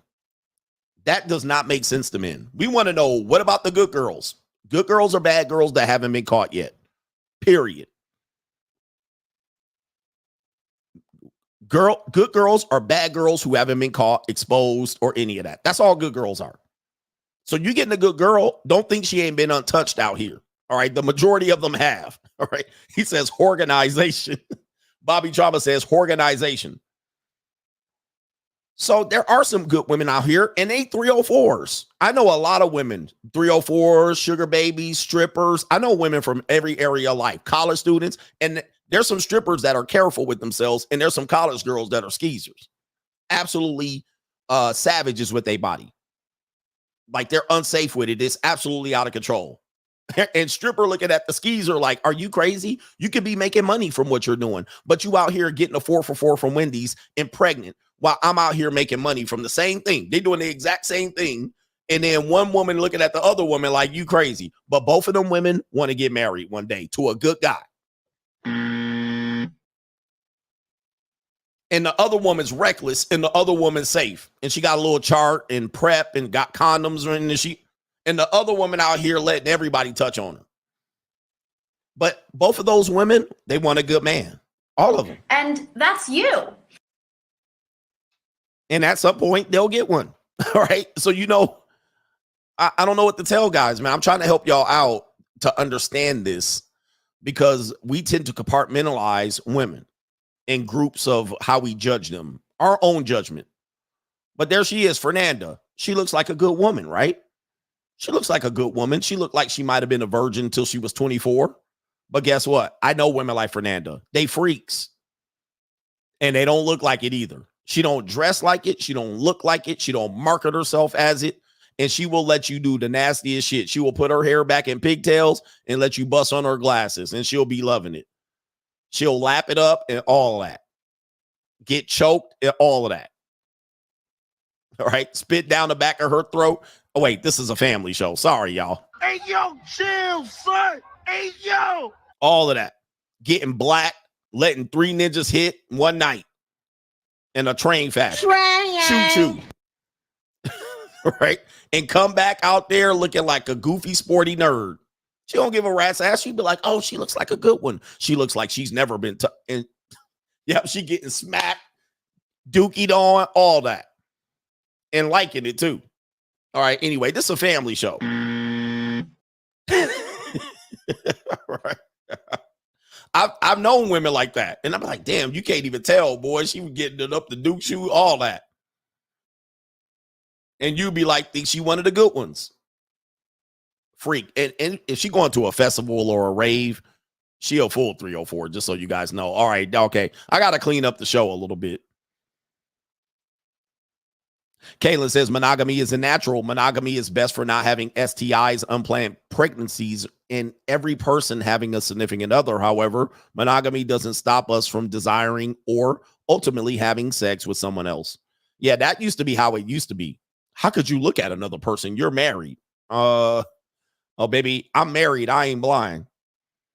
All right. I'm going to look at some hot piece of ass. That's what I'm going to do. All right. So don't think because I'm married that I all of a sudden can't look at another woman and desire her in her flesh.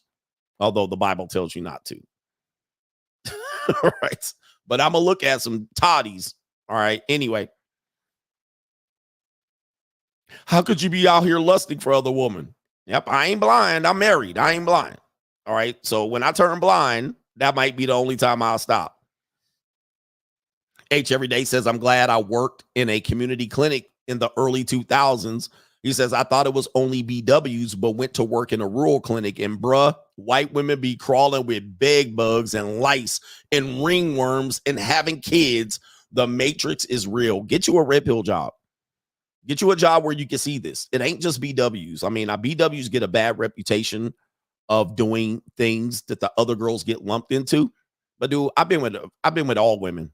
All women can have the capability to be nasty, which I like, by the way. Dan says, started my YouTube channel and I'll be doing reactions, which is better to live stream, dropping individual videos or both. You need to start with individual videos first. Don't live stream to 10 people. All right. It's not going to help you. All right. So get them individual videos and kick them in, kick them out, and work on your YouTube shorts. NGN says, hey, coach, literally found out I have HSV1. We all do. He says, apparently doctors don't even test for herpes. I'm 36 and only been with 2 women, but somehow I got 2 STIs. He says, bitches ain't ish. But HSV1 is common. That's just the herpes on the lips. We almost all have that. All right. But again, sometimes it's asymptomatic or it's what do you call it? Dormant. But every now and then it'll pop up based on who you kissing. All right. And or you might have some sickness or something like that. You might catch a fever and get HSV on your lips, cold sore. And if I ever get one, I ain't streaming that week. Definitely ain't gonna stream that week. You be like, where's CGA at? I ain't jumping out here with no herpes on my lips. Ninja's gonna go crazy. All right, Ninja be like, look at CGA, got that herpes on his lips. All right, I'm gonna just take the week off. All right, but anyway, sometimes stress can bring it up. Stress can bring it up. Yep. So be careful with that one. But almost all of us have that because we've kissed a lot of people. We all got that lip herpes. Now, HSV2 is less common. HSV2 is less common. I think 80% of us have the HSV1. We all got that one. So you got the kissing thing. She was ducking someone sick. All right. HSV1, 64% globally have that. 64% globally under age 50. Very common. All right. Very common. So ass to mouth or some shit like that where you come from the, ladies like to slurp up their own snail trail. Ladies be doing some nasty shit. All right. They be out there. You come out, you bring it out of her. She just, I like to taste it. You like, and then she come up and try to kiss you on the lips. You like, now you got herpes on your lips. It happens relatively fast. You doing the wrong thing. All right. You pull it on out and she starts slurping on it. You like, God damn, you nasty, bro. Okay, keep doing what you doing. And then she say, you like it? I like it. All right. Yeah, I like it. Okay, daddy. And then she like, give me a kiss. You like, oh, whoa. Ma'am, I don't know. You can like the own taste of your stuff, but this is just, I know it's all romantic and shit, but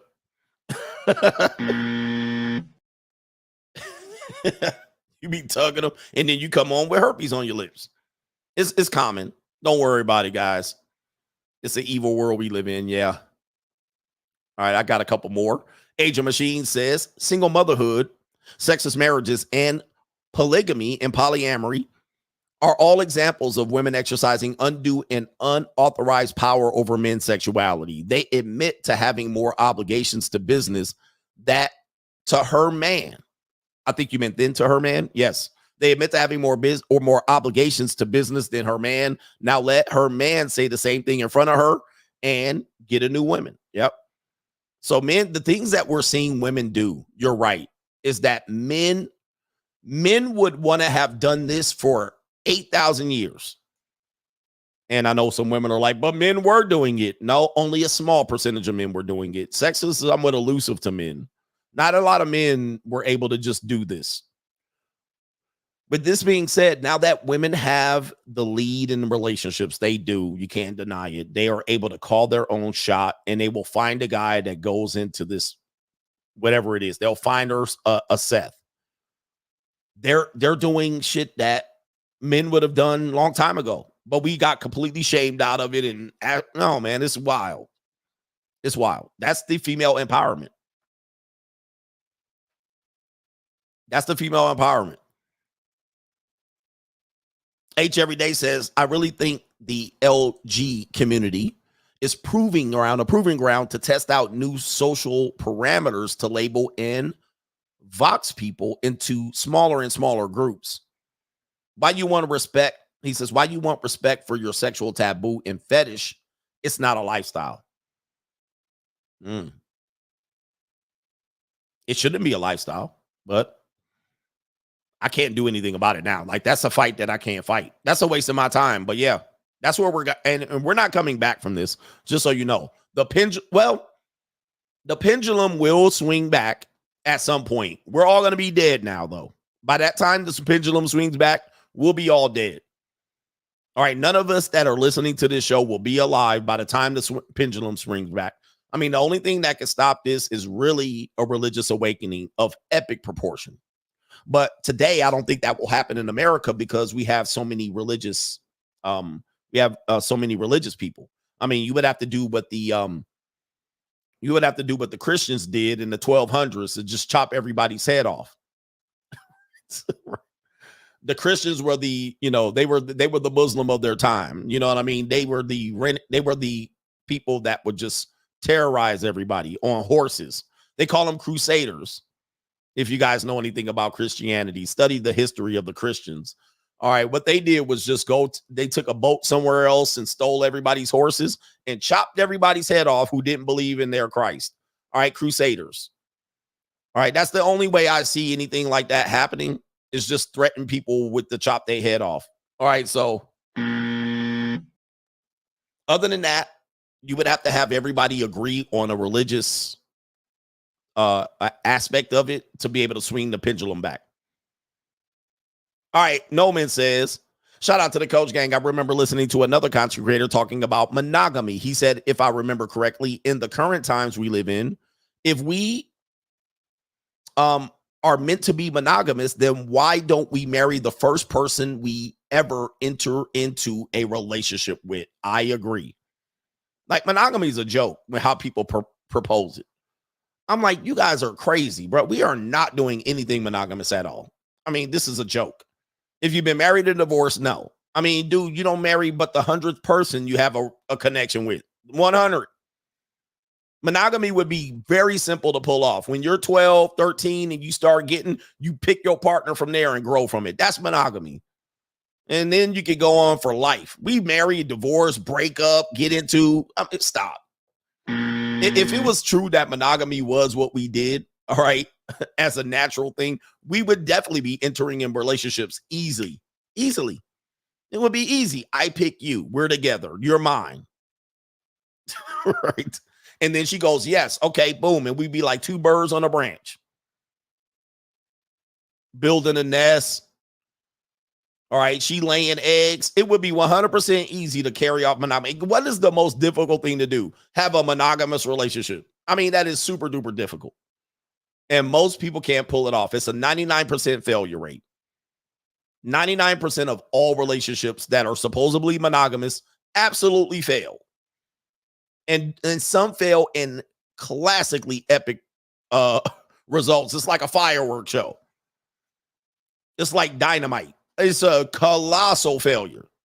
It's monogamous relationships. And the one that works, they're like, see, look at them. I was like, they both got married together in their 40s after they fucked all their relationships up. All of their relationships were an abject failure and a joke. And they are both in their mid-40s and they said, fuck it. All right, they don't count at all, bruh. They got kids by other women.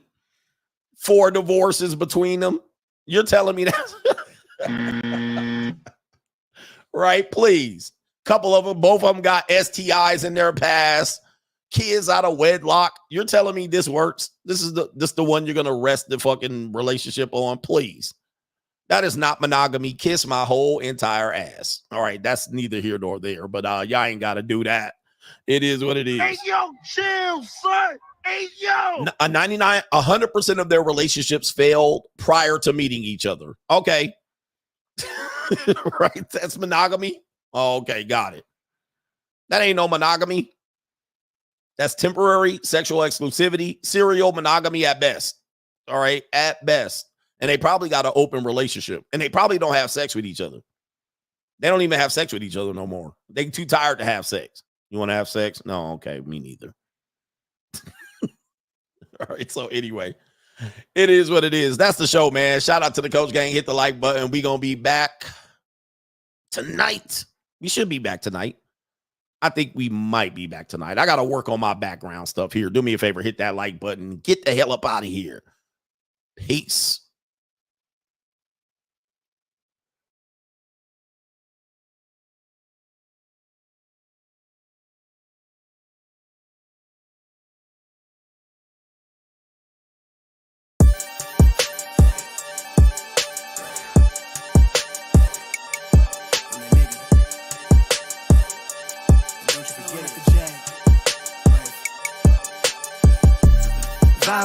J.